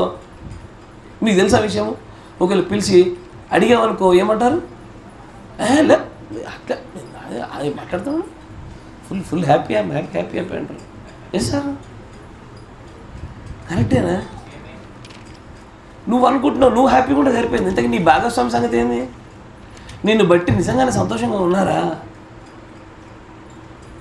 దాని గురించే ప్రవక్తగా చెప్తూ ఇట్స్ ఎ టెస్ట్, ఓ పరీక్ష. ఈ పరీక్ష చేస్తే నిజంగా నువ్వు ఆమె సంక్షేమాన్ని నువ్వు కోరుకునేవాడవైతే కనుక ఇదిగో ఈ పరీక్ష ఇలాగ చేయండి, దేవుడి చిత్తం కనుగొని ముందుకు సాగినట్లుగా ముందుకు సాగండి అని ఒక ప్రత్యేకమైన మార్గం చెప్తా ఉన్నాడు ఆయన. మళ్ళీ చదవండి. నేను మళ్ళీ అడుగుతా, ఈసారి ఏలు పెట్టి చూపించి అమ్మ నువ్వు చెప్పు సహోదరు, నువ్వు చెప్పు బ్రదర్ అడుగుతా. మంచిగానండి. ఇక్కడ పరీక్షించుటకు ఒక మార్గం ఉన్నది. నీ భార్య వివాహము కాకమునుపు నువ్వు వెనుకకు వెళ్తే ఈ వివాహ జీవితములను గూర్చి నీకు వివాహమైనట్లు నీవు కలగనుచున్నావు. నీకు నిజముగా వివాహం కాలేదు, కానీ వివాహమైనట్లు నీవు కలగనుచున్నావు. నీవు మేల్కొన్నావు, నువ్వు వెళ్ళి నీ బాల్య స్నేహితురాలితో మాట్లాడావు అన్నావు. నీకు తెలుసా, మనకు పెళ్ళైనట్లు నాకు కల వచ్చింది, మనకు పిల్లలు పుట్టారు, మనము సంతోషంగా జీవిస్తున్నాము మరియు ప్రభువు రాక కొరకు కనిపెడుతున్నాము సమస్తము. అప్పుడు ఆ బాలిక నీతో అంటుంది, నీకు తెలుసా, నేను నిన్ను ప్రేమించిన దానికంటే ఎక్కువగా నేను మరొక మనిషిని ప్రేమిస్తున్నాను. నేను ఆ మనిషితో ఎంతో సంతోషముగా ఉండగలను. అప్పుడు నీవు తగినంత ప్రేమతో, ప్రియమైన దానా, నీవు అతనితోనే వెళ్ళుము. చాలా ఇప్పుడు చెప్పండి.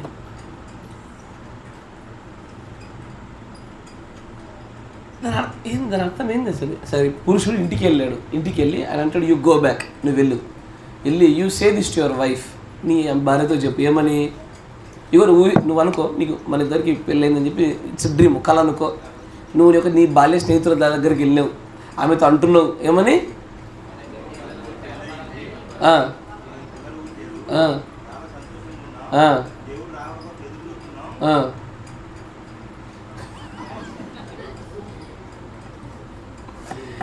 ఇది మీకు అర్థం కాని విషయం నాకు అర్థమైంది, ఇది మీకు ఎక్కలేని విషయం నాకు ఎక్కడ అర్థమైంది. నేను చెప్తా చూడండి, ఇదే పద్ధతిని మనం ఉండే ఈ ప్రాంతీయతలు చెప్తా. ఎప్పుడైనా అయ్యా మంచిగా వచ్చండి, ఎప్పుడైనా మీ ఆవిడ కనుక పక్కింట్లో వాళ్ళ బంధాల గురించి ఎక్కువగా మాట్లాడుతుంటే నువ్వు ఫెయిల్యూర్. ఆమె నీతో సంతోషంగా లేదు.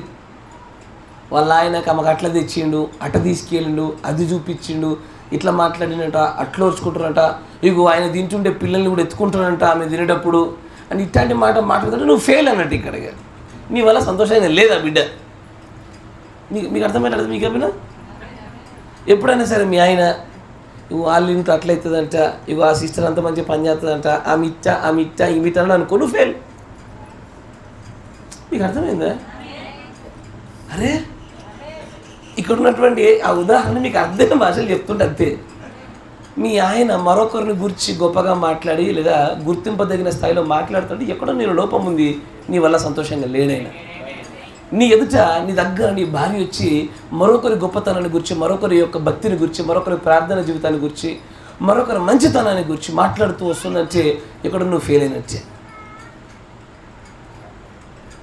They are not happy with each other. వారు ఒకరిని బట్టి ఒకరు సంతోషంగా లేరు. అయ్యా నువ్వు నీ భార్యను పిలిచి, అమ్మ నా వల్ల సంతోషంగా ఉన్నావంటే, ఏవో కొన్ని బాధలు అప్పులు తప్ప బాగానే ఉంది సంతోషంగా అంటావు, కానీ ఒకసారి ఆమె హృదయాంతరంలోకి వెళ్ళి చూస్తే ఇంత తెచ్చుకుంటుందని నన్ను అనుకుంటావు హృదయంలో. అట్లనే జరుగుద్ది. అయ్యా నువ్వు కనుక ఆయన హృదయంలోకి దూరేవనుకో, ఇన్ని బూతులా వద్దు వద్దు వద్దని బయటకు వస్తావు. నువ్వు ఇక ఇట్లా దూరితే ఊరికే చేస్తావు. ఇంత తెచ్చుకుంటున్నావు ఆయన, ఏదో సంఘం బూతులు బయటకు వస్తాడు, లేకపోతే లోపల ఎంత ఉందా అనుకోవాలి నువ్వు. ఇక ఆయన చెప్పిన టెస్ట్ ఏంటంటే, ఊహల్లోనైనా సరే, తలంపుల్లో, సారూప్యతలో, ఉదాహరణలో కూడా నిన్ను గూర్చి కన్నా మరొకరి ప్రస్తావన ఎక్కువగా నీ భార్య నుండి వస్తుందంటే నువ్వేం సాధించావు ఇప్పటిదాకా పెళ్లి చేసుకొని? ఇక వాళ్ళ ఆయన ఆవిడకి మంచి వాక్యం చెప్తున్నారంట, వాళ్ళు చక్కగా ప్రార్థన చేసుకుంటారంట, వాళ్ళ కుటుంబంలో తక్కువలో కూడా చక్కగా బతకగలుగుతున్నారంట, అనేకమైన మాటలు మీకు మాదిరిగా చూపిస్తుంటే నువ్వు అక్కడెక్కడో లోటుగా ఉండి ఫెయిల్ అయినట్టే. Your failure. చిన్న పరీక్ష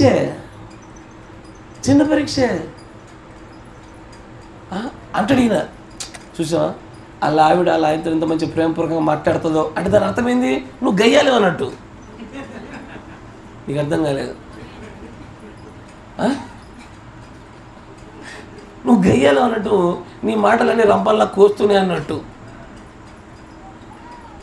ఆయన సంతోషంగా లేడు. కుటుంబాలు బాగా సంతోషంగా ఉండే దినం చెప్పండి అయ్యా. అదే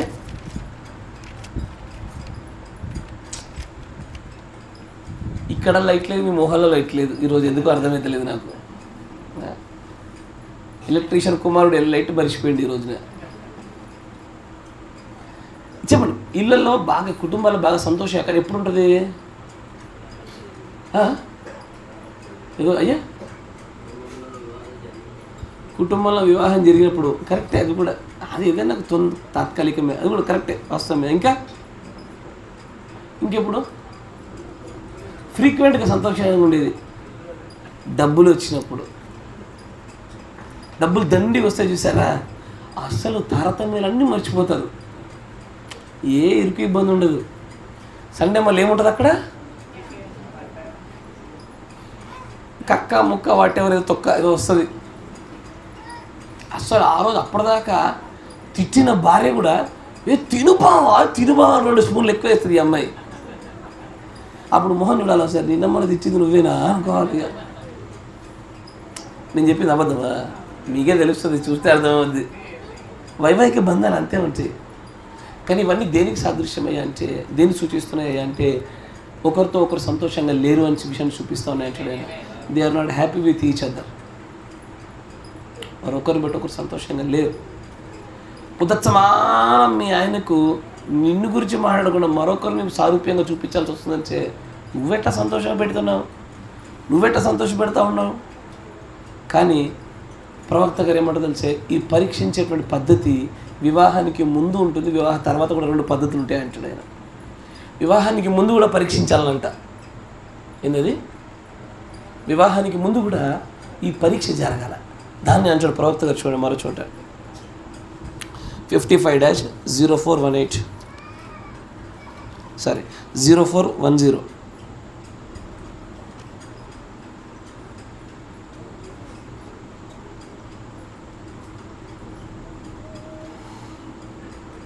ఎస్,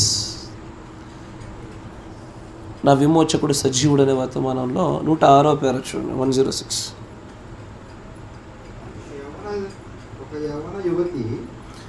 ఒక యవ్వన యువతి, నేను బాలుడనై ఒక బోధకుడుగా ఉండగా, బాలుడు అంటే మరి బాలుడేం కాదు, మళ్ళీ ఆయనతో కొంతమంది పెళ్లి కాకపోతే బోధించొద్దని చెప్పి చూసిన బాలుడుగా ఉన్నాడు బోధించాడు అంటాడేమో.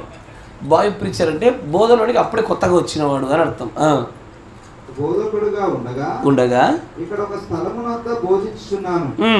మంచిగా వినాలి. మళ్ళీ అడుగుతా ఏమర్థమైందని మీకు, ఎందుకంటే చదివింది మళ్ళీ ఆయనే చెప్తారు అని చెప్పి చాలా మంది ఏమరపాటుగా ఉంటున్నారు. కాదు, వినండి. ఇక్కడ ఒక స్థలమునంత బోధించుచున్నాను. నేను ఆమెను ఒక రాత్రి చర్చికు తీసుకొని వచ్చాను. ఆమె అన్నది బిల్లి, చర్చ అయిన తర్వాత మనము సినిమాకి వెళ్ళగలమా? ఏంది,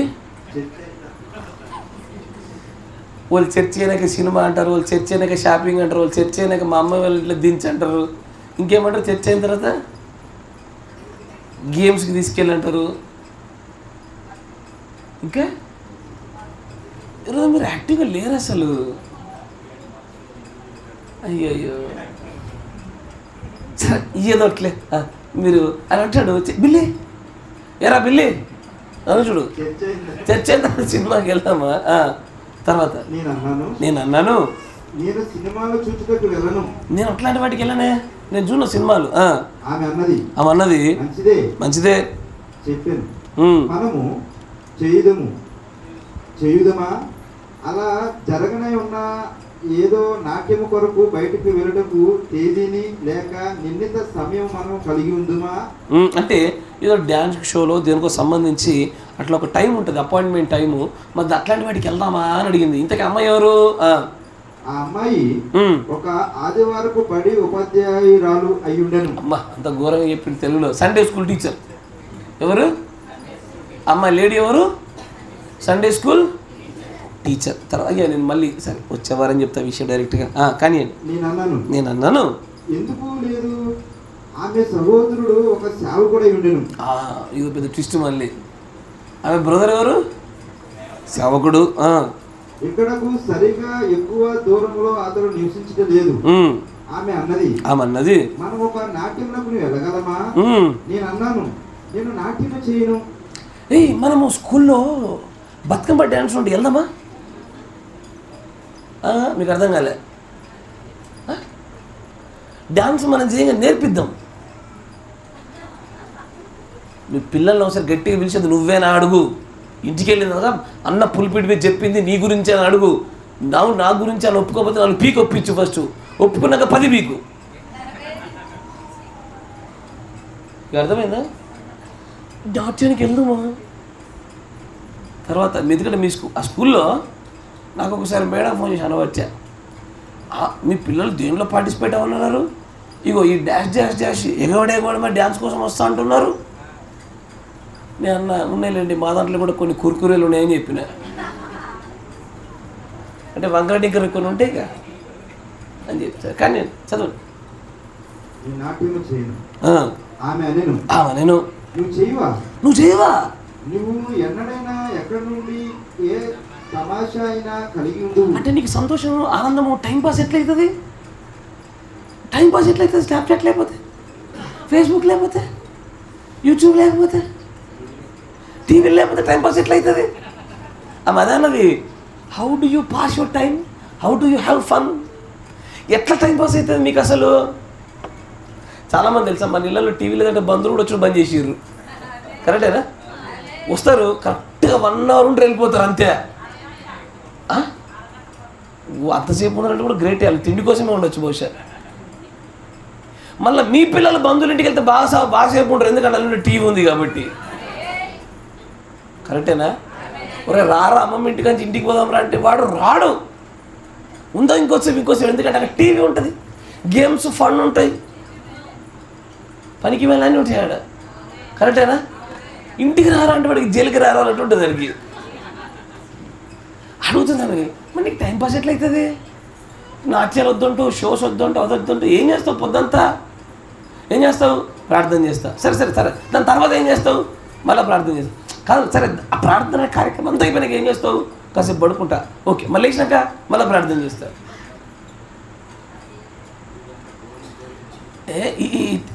అంతే. ఇట్లాంటి క్యారెక్టర్ ఉందా అనుకుంటారు ఫస్ట్ వాళ్ళు. వాళ్ళకు డౌటే. తర్వాత నేను అన్నాను, I said come down to the church, సంఘానికి రా, నేను నీకు చూపించగలను. నీకు నేను అట్లా టైం పాస్ చేస్తాను, నీకు చూపిస్తారా? ఆమేన్. సహోదరుడా నేను నీకు చెప్పుచున్నాను. మంచి గమనించి సహోదరుడా, ఒక మంచి మీనో మాట. ఒక మానవ దేహము గుండా ప్రసరించు ప్రభువైన యేసుక్రీస్తు యొక్క అలా పునరుద్ధరించుచున్నాను. రూపాంతరము చెందు శక్తిని నేను అనుభవించుచున్నప్పుడు అది ఆ పరిపూర్ణ నిశ్చయతను ఇచ్చును. ఆమేన్. అక్కడ లోక సంబంధమైన సమస్త సంతోషము కంటే అక్కడ 5 నిమిషాలలో దానిని అధికమైన సంతోషము గలదు. ఆమేన్. అదే పునరుద్ధరించబడిన శక్తి, పునరుద్ధాన శక్తి. అది ఏ అమ్మాయి అయినా సరే అది నగలు పెట్టుకోవడంలో, కురుచ వస్త్రాలు వేసుకోవడంలో ఆశ కలిగిందంటే దానిలో ప్రపంచము, ఈ లోకము, వరల్డ్ అట్లాగే నిలిచిపోయింది. దాన్ని అన్నిటికీ పెళ్లి చేసుకోవడానికి కాదు కదా, దాన్ని దూరం పెట్టడం మేలు. అది పెళ్లికి అనర్హురాలు. క్రైస్తవ పెళ్లికి, ఎంటైమెసేజ్ పెళ్లికి అనర్హురాలు, కొట్టివేయాలి దాన్ని అసలు. దాన్ని అక్కడి నుంచి ఇంకా వాళ్ళలో లోకము, లోక స్నేహాలు, లోక సంబంధమైన ఆనందాలు, డ్యాన్స్లను బట్టి ఆనందాలు, సోషల్ మీడియాను బట్టి ఆనందాలు, ఏ స్త్రీలో ఉన్నా సరే ఆ స్త్రీలో ప్రపంచం ఇంకా ఉంది. దేవుడు పునరుద్ధాన శక్తి ఆమెలో రాలేదంటాడు ఆయన. కానీ ఈ రోజున ప్రజలకు పునరుద్ధాన శక్తి ఉన్నటువంటి వాళ్ళు నచ్చరు. ఎవరు నచ్చుతారు?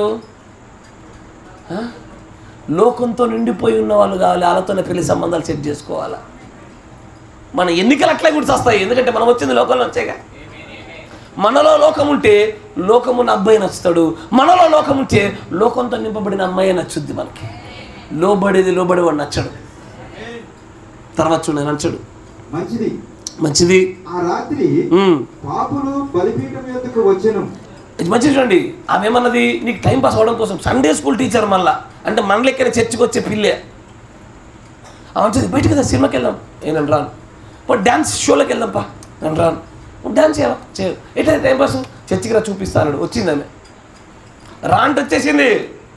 అప్పుడు ఆయన అంటాడు, ఆ రోజున sinners came to the altar. పిలిచినప్పుడు బలిపీఠం దగ్గరికి పాపులు వస్తా ఉన్నారు. అక్కడ ఆమె కూడా ఆమె వెనకాల కూర్చొని బోర్ నేడుస్తా ఉంది ఆమె. నేను చెప్పాను, నేను అన్నాను, ఇప్పుడు సహోదరి బయటకు తీసుకెళ్ళి డ్యాన్స్ చేద్దాం అనుకుంది. ఏంటని అంటాడు ఇంగ్లీష్లో? సిస్ అని అంటాడు. ఏయ్ సిస్, ఇప్పుడు చూస్తున్నావా నా ఆనందం ఎక్కడున్నదో? ఈ పాపుల బలిపీఠం దగ్గరకు వచ్చి పరలోకము తండ్రిని అంగీకరించి పునరుద్ధాన శక్తితో నింపబడతా ఉంటే, లోకంలోంచి విడుదల పొందుతుంటే ఇది నా ఆనందం అంటాడు ఆయన. ఇదే పెళ్ళికి ముందు మనం ఎవరిని ఎన్నుకోవాలో పెద్ద పరీక్ష. వాళ్ళ కోరికలు, వాళ్ళ ఆశలు, వాళ్ళ తలంపులు దేనిపై మొగ్గు చూపుతున్నారు దాన్ని బట్టి అంత ఎందుకయ్యా 2 రోజులు పరిశీలిస్తే అవి అబ్బాయికి ఒక అమ్మాయిని గురించి అర్థమైపోద్ది వాళ్ళు దేంతో నింపబడ్డారు. ఇంతకాలం పెళ్లి చేసుకోవచ్చా చేసుకోకూడదా? తెల్లతోళ్ళు చూసి పెళ్ళిళ్ళు చేసుకున్నారు, నల్లగా అవుతారు లాస్ట్కి. జీవితాలు నల్లగా అయితే చెప్తున్నా నేను. దమాటేటున్నారా? ఇచ్చాక ఒక ఆయన చేసుకున్నాడు పాపం, జడ్జిబేలో ఆమెకను పాపం ఘోరాతి ఘోరంగా చచ్చిపోయాడు ఆయన. తోళ్ళం బట్టి చేసుకోకూడదు సరేనా?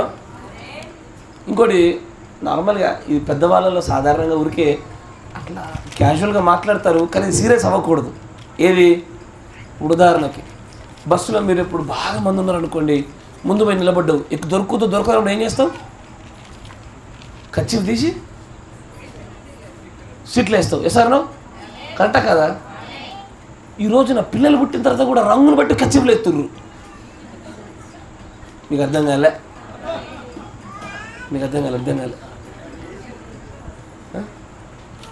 ఇప్పుడు తెల్లగా ఒక అబ్బాయి పుట్టిండు అనుకో, ఆయన మావాడే. ఇక మరి అదే నల్లగా పుట్టి 4 వంకర పుడితే ఆ మాట అనవు, నువ్వు చచ్చినావు నువ్వు. అప్పుడు రాదు ప్రేరేపణ.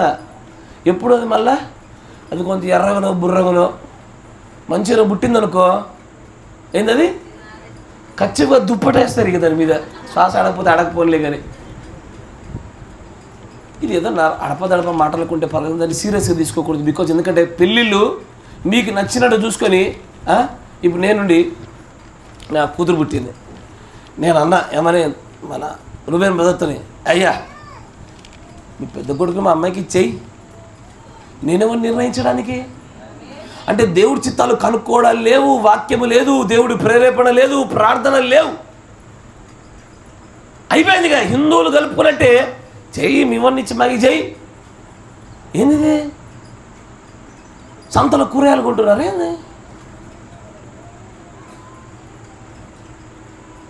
బయట సంఘాల్లో జల్లుద్ది, మన దగ్గర జల్లవు అవన్నీ. ఈడ పెళ్లి చేయాలంటే నేను బలంగా ఈ పిల్లోని రా బెటరా, వీళ్ళు దేవుడి స్తోత్రం. నేను చిన్న ఉన్నప్పుడు వచ్చి నేను వచ్చా, లేకపోతే వీళ్ళు పెద్ద అయినాక నా మాట వినకపోయేటోళ్ళే. ఇక ఇప్పుడు ఉదాహరణకి రారా, ఏమరా ఇక్కడ పెళ్ళేటప్పుడు ఇక్కడనే ఉంటావు నువ్వు.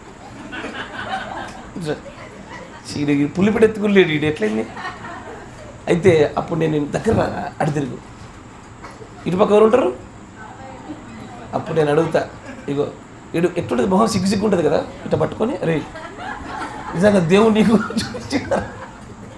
ఓ బిడ్డ ఖచ్చితంగా అడుగుతా, దేవుడు నీకు బయలుపరిచిండా అని అడుగుతా నేను.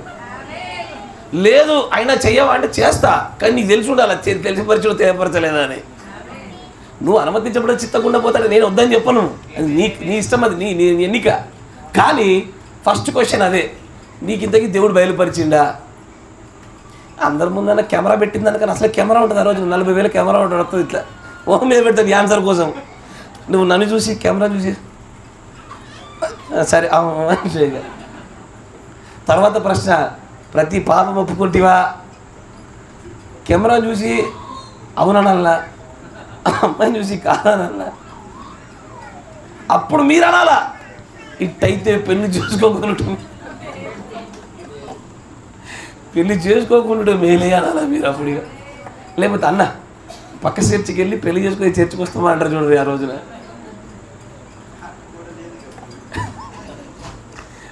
వైవాహిక బంధాలు దేవుడి చిత్త ప్రకారంగా జరిగినప్పుడు అద్భుతాలు జరుగుతాయి. అద్భుతాలు. పిల్లలు పరిశుద్ధులుగా పుడతారు.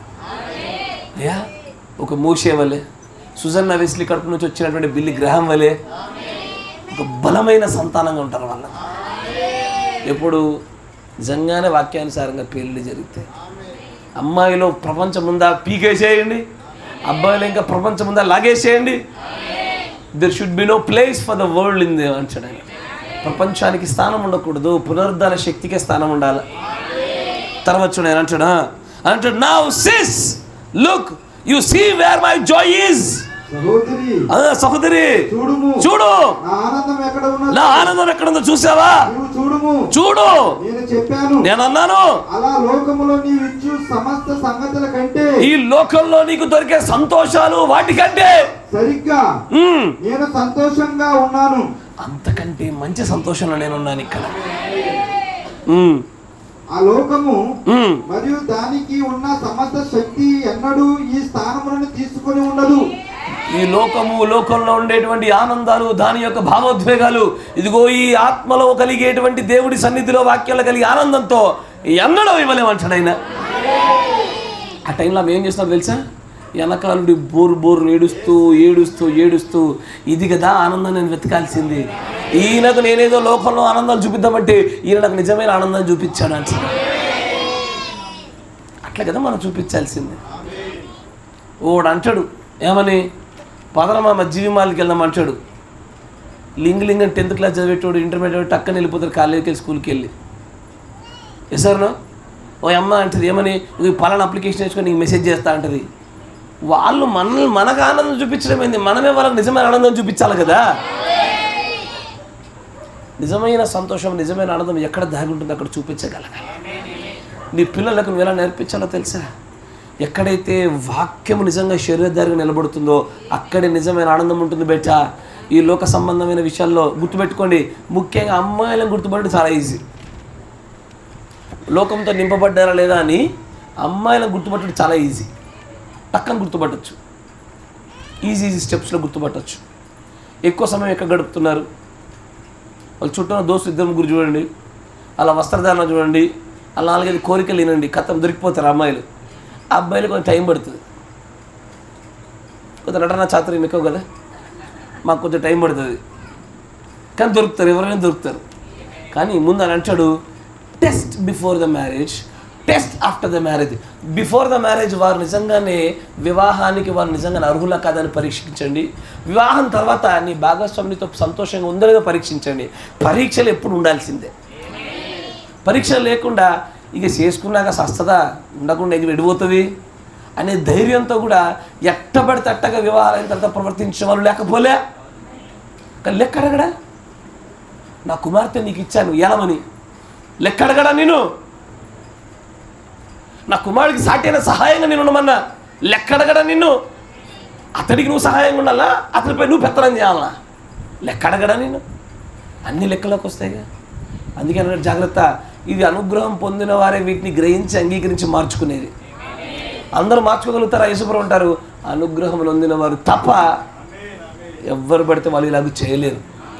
ఆదిలో నిజంగా వివాహం ఎక్కడ జరిగింది అయ్యా అంటే, ఎక్కడ జరిగింది చెప్పండి ఆదిలో వివాహము?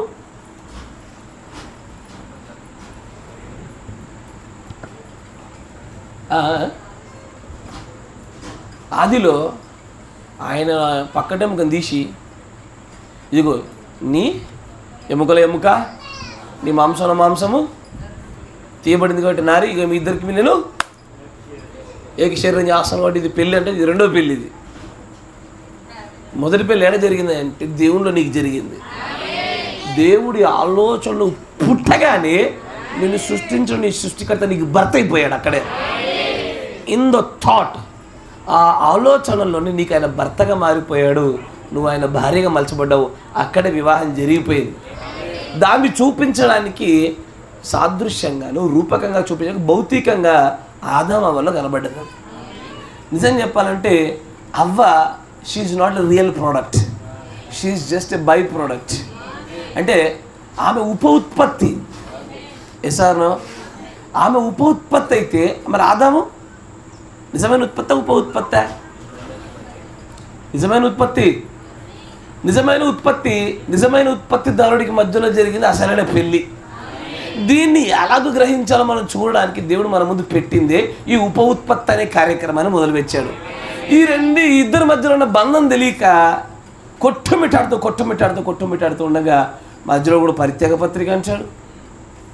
ఎసార్ ఈ బంధం గురించి అర్థం కాక భర్త అంటాడు, ఓ మీ అమ్మగారింటికి పోని ఈయన అంటాడు.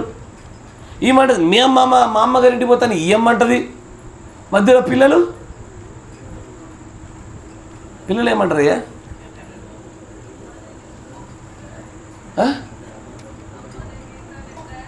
ఎవరు బాగా బట్టలు కొనిస్తారో, ఎవరు బాగా బొమ్మలు కొనిస్తారో, ఎవరు బాగా నగలు కొనిస్తారో అటే ఇల్లు. ఎప్పుడైనా గుర్తుపెట్టుకోండి, ఈ పాట అటే ఉంటుంది. ఎప్పుడైనా పాపం ఎటువైపు ఎక్కువగా అవకాశం ఉంటుంది, పిల్లలు అటే దుంకుతారు. కానీ లోకం ఏం చేస్తుంది? జడ్జి అడుగుతాడు, ఎరా అమ్మ దగ్గర ఉంటావా, నాన్న దగ్గర ఉంటావా? మళ్ళీ తల్లిదండ్రులు కూడా బాగా తెలియగలరు. ఈ తీర్పుకు ముందే వారం రోజుల ముందు ఏం చేస్తారు? అన్నీ కొనిస్తారు. వాడు ఏదేది అడిగిండో 2-3 ఏళ్ళ నుంచి అన్నీ కొనిచ్చి పెడతారు అడిగి, నన్ను ఎన్నుకుంటాడని. పరిత్యాగ పత్రిక మనది కాదయ్యా, అది మనకు సంబంధించింది కాదు. మన పిల్లలకు మనం బోధించేప్పుడు ఏం బోధిస్తూ పెంచాలో తెలుసా? అసలు పరిత్యాగ పత్రిక అనేది లేదు, దానికి అవకాశం లేని రీతిలో వివాహ ఎన్నిక, నడవడిక, పోకడు ఉండాలని నేర్పించాలి. ఇది ఒక్కసారి వెళ్ళినామా, ఇది ఓన్లీ వన్ వే అంటే తెలుసుగా. అంటే వెళ్తే అవతల వైపు తేలాల, వెనక్కి వచ్చేది లేదు. Marriage is a one way. 2 వేలు ఉండవు, 3 వేలు ఉండవు, ఏదది 4 వేస్ ఉండవు, ఒకటే వే. వెళ్ళామా అటు లాస్ట్ గమ్యాన్ని చేరాలి అంతే. మళ్ళీ వెనక్కి తిరిగిపోయి రూట్ మార్చుకొని యూటర్న్ కొడతా, ఆటర్న్ కొడతా అంటే వేరే బండి నుంచి గుద్దుద్ది. మధ్యలో పాస్టర్ అనే బండి వస్తుంది, నువ్వు చచ్చిపోయేదాకా చర్చ్ వదిలేదాకా చంపుతుంది అది. ప్రతి బోధలో చంపేస్తుంది నేను అది, ఎందుకంటే వాక్యం ఇరికిస్తుంది కావచ్చు. అయ్యా నా మాట మీకు అర్థమవుతుందా? ఇక ఆయన అంటాడు, చాలా బాగా చెప్తాడు కానీ చాలు. ఆయన అంటాడు, తన వైవాహిక పెళ్ళి తన పిల్లలా చేసుకున్నాడో, తన పెళ్ళిలో తన భార్య యొక్క ఎంపికను గురించి మాట్లాడతాడు. అది దగ్గర 40 నిమిషాలతో పొడుగు ఉంటుంది చదివితే. దాని గురించి తర్వాత వచ్చే వర్తమానం చూద్దాం. కానీ జాగ్రత్త, మీ వివాహ బంధాలు చెల్లుబాటులో నిలవ చూసుకోండి. ఇంతవరకు చెల్లకుండా ఉంటే వదిలేసేయండి. ఇకపై నుంచి చెల్లుబాటున్నట్లుగా ఈ రోజు నుంచి అయినా సరే ఒకరితో ఒకరు మాట్లాడుకోండి. లేఖన ప్రకారంగా మీరు ఒప్పుకోలు జరిగించండి. మీ వివాహ బంధాలు న్యాయబద్ధమైనట్లుగా చూసుకోండి. మీ పిల్లలకు కూడా అలాగూ జరుగునట్లుగా సహాయం చేయనట్లు మీరు బోధించండి. ఏ తప్పిదమైనా సరే, చూపుతో, తలంపుతో, ఆలోచనలు ఏది జరిగినా సరే భాగస్వామికి ముందుగానే తెలియపరచబడిన తర్వాతే వివాహ బంధంలోనికి ప్రవేశించాలి. ఇవేవి కాకముందే పెళ్లి సంబంధాలు మాట్లాడుకోకూడదు దయచేసి. నా మాట మీకు అర్థమైందా? అట్లా ఏంటనే కప్పదెంకిన రెడీ దుంకబాకండి. డీడు తొందరపడిపోతే మీద దెబ్బలు దించారు. కాబట్టి జాగ్రత్త. దేవుడు మళ్ళీ దీవించును గాక. ప్రార్థన చేసుకున్నాం. ఈరోజు బాగా డల్ ఉన్నారు మీరంతా. ప్రార్థన చేసుకున్నాం. మన మధ్యలో ఉన్నటువంటి సహోదరులు రూబేన్ బ్రదర్ గారు ప్రార్థన చేస్తారు. చెప్పబడిన వాక్యములు వచ్చి మనందరిలో కూడా కార్యం జరుగులాగిన, వివాహితులైన వారిలోనూ కార్యం జరపబడవలసిన వారిలోనూ కార్యాలు జరుగులను ప్రార్థన చేద్దాం. ప్రతి ఒక్కరు కూడా మోకరించగలిగే ప్రతి ఒక్కరు మోకరించండి.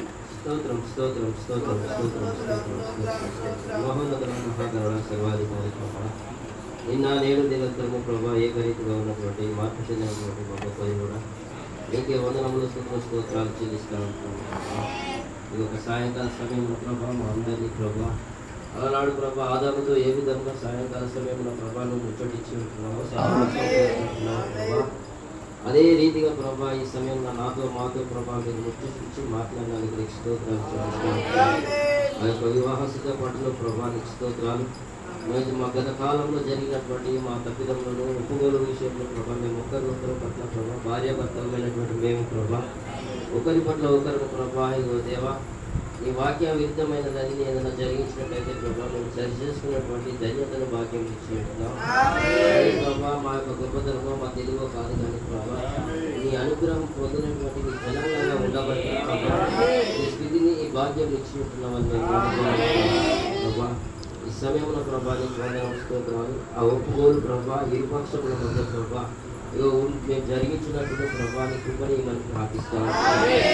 నీ కృప ఉన్నప్పుడే ప్రభా మేము దాన్ని సరి చేసుకునేటువంటి వాక్యములు ప్రభా మేము పొందుకున్న వారిగా ఉండవలసి ఉంటుండగా ప్రభా లేదా ప్రభా ఈ శరీర సంబంధమైనటువంటి విషయాలలో వాళ్ళు ఒప్పుకోలు లేకపోతే ప్రభా రేపు నీతో కలిసి ప్రభా వరమందు నీతో జరగబోయేటువంటి వివాహానికి ప్రభా మేము వేసయా యోగ్యులము కాకుండా ఉంటాను కదా ప్రభా. మా ప్రయాసం అంతా ప్రభా వ్యర్థమై ఉంటుంది కనుక ప్రభా ఈ శరీర సంబంధమైనటువంటి ప్రభా భార్యాభర్తల విషయంలో ప్రభా ఇక దేవా మేము మా వాటిలో ప్రభా ప్రతి దాంట్లో మేము బలహీనంగా ఎక్కడైతే పడి ఉంటున్నామో గత కాలంలో ప్రభా దాన్ని మేము ఇరుపక్షముల మధ్య ప్రభా ఒప్పుకోలు చేసుకుని ప్రభా ఇక నీలో ముందుకు వెళ్ళే భాగ్యం ప్రభా మా అందరికీ దయచేయమని ప్రార్థిస్తాను. ప్రభా చూపుల్లో తలంపుల్లో ఆలోచనలో ప్రభా ఎక్కడో ఒక చోట ప్రభా పడినటువంటి వారిని ప్రభా వాళ్ళ తప్పిదము లేదంటే మేము అబద్ధికులము మోసగాళ్ళము సమయంలో ప్రభా నీ సేవకుడి ద్వారా ప్రభా మరొకసారి ప్రభా నీ కృపనిచ్చినందుకు నీకు స్తోత్రాలు చెల్లిస్తున్నాను. మేము ఇప్పుడు ఆ విధంగా ప్రభా ఒప్పుకోలు చేసుకుంటేనే ప్రభా ఇగో రాబోయేటువంటి మా పిల్లలకు ప్రభా మేము నీ సత్యవాక్యాన్ని బోధించేటువంటి వారిగానే ప్రభా వారిని నీ యొక్క వాక్య విరుద్ధమైన దాని ప్రభా జరిగించకుండా ప్రభా వారిని పెంచేటువంటి ధన్యతను ప్రభా మేము వారికి ఇచ్చే భాగ్యం మాకు దయచేయాలి. ప్రభా నీకు వందనం స్తోత్రాలు. ఈ లోకంలో ప్రభా ప్రతి ఒక్కరు కూడా ప్రభా ఇక పరిశుద్ధమైనటువంటి జీవితాన్ని ప్రభా కోరుకుని ఉంటుండగా ప్రభా ఇక దేవా మేము కూడా ప్రభా నీ పరిశుద్ధమైన జనాంగంగానే రాజులుగా యాజకులుగా ఉంటుండగా ప్రభా అది మాకు ప్రభా వాక్య విరుద్ధమైనది మాకు జరగకుండా ప్రభా నువ్వు ఇష్టపడి ఉన్నావు కాబట్టి ప్రభా ఇది మా యొక్క ఈ సమయంలో పరిశుద్ధుడా మా పిల్లలకు ప్రభా ఇంకా దేవానికి స్తోత్రాలు. ఏ విధముగా ప్రభా మేము బోధించవలసి ఉంటుందో ప్రభా ఆ జ్ఞానమైనటువంటి సంగతులను ప్రభా మాకు బోధపరచమని దేవానికి వందనం స్తోత్రాలు. ప్రభా ఈ కాలవర్తమానికుడు దాని ప్రభా ఇగో ఇంతవరకు అనేకమైనటువంటి విషయాలు ప్రభా నువ్వు చూపించినటువంటి దేవుడు అంటున్నావు కదా ప్రభా ఆ వాక్యం అనే అర్థం మీదకు మమ్మల్ని నడిపించినప్పుడు ప్రభా దేవాయు మాలో అనేకమైనటువంటి తప్పిదములు లోపంలో కనబడి ఉంటుండగా ప్రభా ఆ వాక్యం మీదకు వచ్చి ఉంటుండగా ప్రభా సరి చేసుకునేటువంటి ధన్యతను ప్రభా నువ్వు దేవా క్షమించుకునేటువంటి గుణలక్షణములను ప్రభా ఇరువురికి మీరు దయచేయండి. మీరేనా దయతో కృపతో జ్ఞాపకం చేసుకుని ప్రభా నిజమే ప్రభా అనేక మార్లు ప్రభా ఇగో ప్రభా ఇగో ఈ విధంగా ఉన్నాం ఆ విధంగా ఉన్నామని ప్రభా పని ఉంటున్నామంటే ప్రభా మాలో ఆ వాక్యపూరితమైనటువంటి కార్యాలు జరగబట్టే ప్రభా ఆ విధమైనటువంటి స్థితిని కలిగి ఉన్నాం కనుక ప్రభా మమ్మల్ని బంధించమని క్షమించమని ప్రార్థిస్తాం. ఏదైనా మేము వాటిలో సరిగా చూసుకుంటూ ప్రభా నీ వాక్యంలో ప్రభా ముందుకు వెళ్ళే భాగ్యం దయచేయండి. ఆ పరిపూర్ణతలో ప్రభా మేము ఇంకా మమ్మల్ని మేము యోగ్యులుగా ప్రభా సరి చేసుకున్నటకు పరిపూర్ణత పొందుటకు ప్రభా నీ సన్నిధికి వచ్చేట్టుగా ప్రభా ఆ పరిపూర్ణతకు యోగ్యులుగా అయ్యే భాగ్యం మా అందరికీ దయచేయమని ప్రభా మీరే కృపతో జ్ఞాపకం ఉంచుకుని ప్రభా ఇక విన్న దాని ప్రకారంగా మేము అందరము ప్రభా మా కుటుంబాల్లో ప్రభా సరి చేసుకునే భాగ్యం దయచేయండి. వానికి వందనం స్తోత్రాలు. ఎందుకంటే ప్రభా ఇక మేము దాచిపెట్టుకుంటే ప్రభా మేము వర్ధిల్లలేము ప్రభా దేవానికి వందనం స్తోత్రాలు. నీ మనుషుల ఎడల ప్రభా దాచినప్పటికీ ప్రభా ఒక దినమందు ప్రభా మేము ఎక్కడైతే ప్రభా ఒప్పుకోవాల్సి ఉంటుందో ప్రభా అక్కడ ఒప్పుకోకపోతే ప్రభా ఒక దినమందు ప్రభా దాన్ని భాగ్యంగా ప్రభా గొప్పగా శబ్దంతో ప్రభా నువ్వు చూపించే దేవుడు ఆ స్థితిలోనికి మేము వెళ్ళకుండా ప్రభా సమయం ఉండగానే ప్రభా నీ కృప ఉండగానే నీ రక్తం ఉండగానే ప్రభా నీ సన్నిధిలో ఒప్పుకునే భాగ్యం మా అందరికీ దయచేయమంటున్నాను. ప్రతి కుటుంబంలో అలాంటి ధన్యతను భాగ్యమును మీరే కలుగజేసి ప్రభా నీ నామానికి నీవే మహిమ ఘనత ప్రభావాలు పొందుకోమని ప్రభు అయినటువంటి యేసుక్రీస్తు నామములో ప్రార్థన చేయించున్నాము. మహాపరిశుద్ధుడా సర్వశక్తి సంపన్నుడా ప్రభువా వివాహ బంధం అనేటువంటిది ఎంత పరిశుద్ధమైనటువంటిదో గ్రహించుటకు కూడా అంతే కష్టతరమైనటువంటి సంగతిగా మీరు పెట్టి ఉన్నారు. ఇది కేవలం అనుగ్రహం నొందిన వారు తప్ప మరి ఎవరును కూడా దీన్ని గ్రహింపలేరు అంగీకరింపలేరు అంటా ఉన్నారు. అవును దేవా, దయచేసి వీటిని గ్రహించినట్లుగాను అంగీకరించి దీని ప్రకారంగా జీవించినట్లుగాను ఈ గడియ వర్తమానాన్ని నమ్ముచున్న నీ వధువుకైతే గొప్ప కృపను మీరు అనుగ్రహించినారు. దయచేసి ప్రభా ఇదివరకే వైవాహిక బంధంలోనికి అడుగుపెట్టిన ప్రతి ఒక్కరూ నీ ప్రవక్త ద్వారా నువ్వు సెలవిచ్చిన మాటలకు లోబడి తమ బంధాలను ప్రభా చట్ట ప్రకారముగా ఈ లేఖన ప్రకారంగా అంగీకారంగా చేయబడే రీతిలో మలచబడినట్లే సహాయం దయచ్చు. అంతేకాకుండా ఇంకను ప్రభా వివాహాలకు దగ్గరగా వస్తున్నటువంటి పిల్లలందరినీ మీ చేతికి అప్పగిస్తూ ఉన్నాం. వారు ప్రాముఖ్యంగా ప్రభా అసలు ఇలాంటి తప్పిదాలు ఏవి జరగకుండా ఉండటంలోనే మేము జాగ్రత్తగా వారు నేర్పునట్లుగాను ఇది జరిగిన తర్వాత ఒకరితో ఒకరు ఒప్పుకోవడం కాదు కానీ అది జరగకుండా ఉండే ఒక గొప్ప నైపుణ్యం కలిగిన శిక్షణ మేము వారికి ఇచ్చే బాధ్యత మాకు తెచ్చు. ఆ ధన్యత ఆ శిక్షణ శైలి కుటుంబములంతను సంఘములంతను మేము అందరము కలిగి ఉండే భాగ్యం మాకు దయచేయండి ప్రభా. అవును నాయన, వివాహం అనేటువంటిది మరణం మాత్రం తప్ప మరి ఏది కూడా విడదీయలేనటువంటి ఒక వన్ వే రోడ్ లాంటిది అయి ఉండగా దానిలోనికి ప్రవేశించేప్పుడు మాత్రమే సరైన మార్గంలో సరైన సమయంలో సరైన వేగంతో దానిలోనికి ప్రవేశించే భాగ్యం దయచ్చు. ఏ పొరపాట్లు లేకుండా సమస్తము చక్కగా నీ లేఖన ప్రకారంగా అన్నిటికంటే ప్రాముఖ్యంగా నీ చిత్తానుసారంగా మాత్రమే జరిగించినట్లుగా సహాయం దయచేయమని ప్రార్థిస్తాను ప్రభా. ఈ బోధ వలననైనా నీ చిత్తానుసారమైన వివాహాలు ఉత్పత్తి కావాలని ఆశపడతా ఉన్నాను. మనుష్యుని యొక్క అనుమతించబడిన చిత్తం ఎక్కడ కూడా వద్దని మేము ఆశపడతా ఉన్నాం. అన్ని చోట్ల కూడా కేవలం నీవు జతపరిచినటువంటి వివాహాలే జరగాలని వారి గుండా పుట్టబోయే పిల్లలు కూడా పరిశుద్ధులు అంటే పరిశుద్ధుల తరమే రావాలని ఆశపడతా ఉన్నారు. ఈ వర్తమానం ఏ ఉద్దేశంతో అయితే విత్తబడి ఉన్నదో ఆ ఉద్దేశము సఫలం చేయబడినట్లుగా సరైన కాలంలో సరైన రీతిలో ఫలములు ఉత్పత్తి అగినట్లుగా సహాయం చేయొచ్చు. సమస్త దోషాలు మీరు తీసివేయండి, మీరు బలపరచండి, స్థిరపరచండి నాయన. ఈ మాటల వల్ల ప్రియమైన పిల్లల ప్రభు అనేకులకు గాయం కలిగినప్పటికీ కూడా వీరిని మలచాలని మీరు ఆశపడుతున్నారు కాబట్టి, ఈ గాయాలను మీరు అనుమతించున్నారు కాబట్టి కృప చూపండి. ఈ మాటలు వింటున్న ప్రతి ఒక్కరిని సిద్ధపరిచి ముందుకు కొనసాగింపజేసి బలపరిచి ముందుకు కొనసాగింపజేయమని నాయన. తిరిగి నీ ప్రియమైన పిల్లడు చేయబోతున్నటువంటి తిరుగు ప్రయాణాలు కూడా తోడుగా ఉండమని, రేపటి జరుగుతున్నటువంటి ఆరాధనల్లోనూ ప్రేమ విందు సిద్ధపాట్లలోనూ అన్ని విషయాల్లో తోడుగా సహాయం దయచేయమని ప్రభు అయిన యేసుక్రీస్తు నామములో ప్రార్థన చేస్తున్నాము. అంతేకాకుండా ప్రభు అనారోగ్యంతో బాధపడుతున్నారు మీ చేతికి అప్పగిస్తా ఉన్నాం. హన్నా సహోదరి యొక్క ఆ బీపీని పరిపూర్ణంగా మీరు తగ్గింపజేయమని ప్రార్థిస్తా ఉన్నాం. ఆయన ఎఫ్రాయిం గారి యొక్క నేను ఆరోగ్యం ఆ షుగర్ విషయంలో కూడా కృప చూపండి, నియంత్రణలోనికి తీసుకురమని ప్రార్థన చేస్తాను. ఆ ఎఫ్షిబా సహోదరి ఆరోగ్య విషయంలో కూడా తోడుగా ఉండండి. సమస్త దోష పాపాలు క్షమించి మీరు వారిని సరిచేసి ఆ అనారోగ్యం నుంచి విడుదల కలగ చేయమని ప్రార్థన చేస్తాను. నాయన దైవదర్శనం గారి యొక్క ఆరోగ్య విషయంలో కృప చూపండి, సమస్త అతిక్రమాలు క్షమించమని నీ సాక్షి బిడ్డగా నిలబెట్టమని ప్రార్థిస్తాను. ఇంకా అనారోగ్యాలతో బాధపడుతూ ఎవరైతే ఇంకా చెప్పలేక ఉంటూ ఉన్నారో వారిని ఆయన ఈ సమయంలో తమ కుడి హస్తాలు పైకెత్తిన ప్రతి ఒక్కరూ కూడా నాయన నువ్వు నిజంగానే నీ ప్రవక్త ద్వారా సెలవిచ్చినట్టుగా ఇదిగో స్వస్థతలు జరగాలంటే ఎక్కడి నుంచో ఎవరో రావాల్సి అక్కర్లేదు, కానీ మీ మధ్యలో ఉండేటువంటి దేవుడి వల్ల కార్యాలు జరుగుతాయని సెలవిచ్చారు. అవును ప్రభు, తమ కుడి హస్తాలు పైకెత్తి తమ బలహీనతల నిమిత్తమై నిజంగా విడుదల విమోచన స్వస్థత కోరుకున్న ప్రతి ఒక్కరిని నీ చేతికి అప్పగిస్తా ఉన్నాం ప్రభు. ప్రభువైన యేసుక్రీస్తు నామములో పరిపూర్ణమైన స్వస్థత అనుగ్రహించబడునుగాక.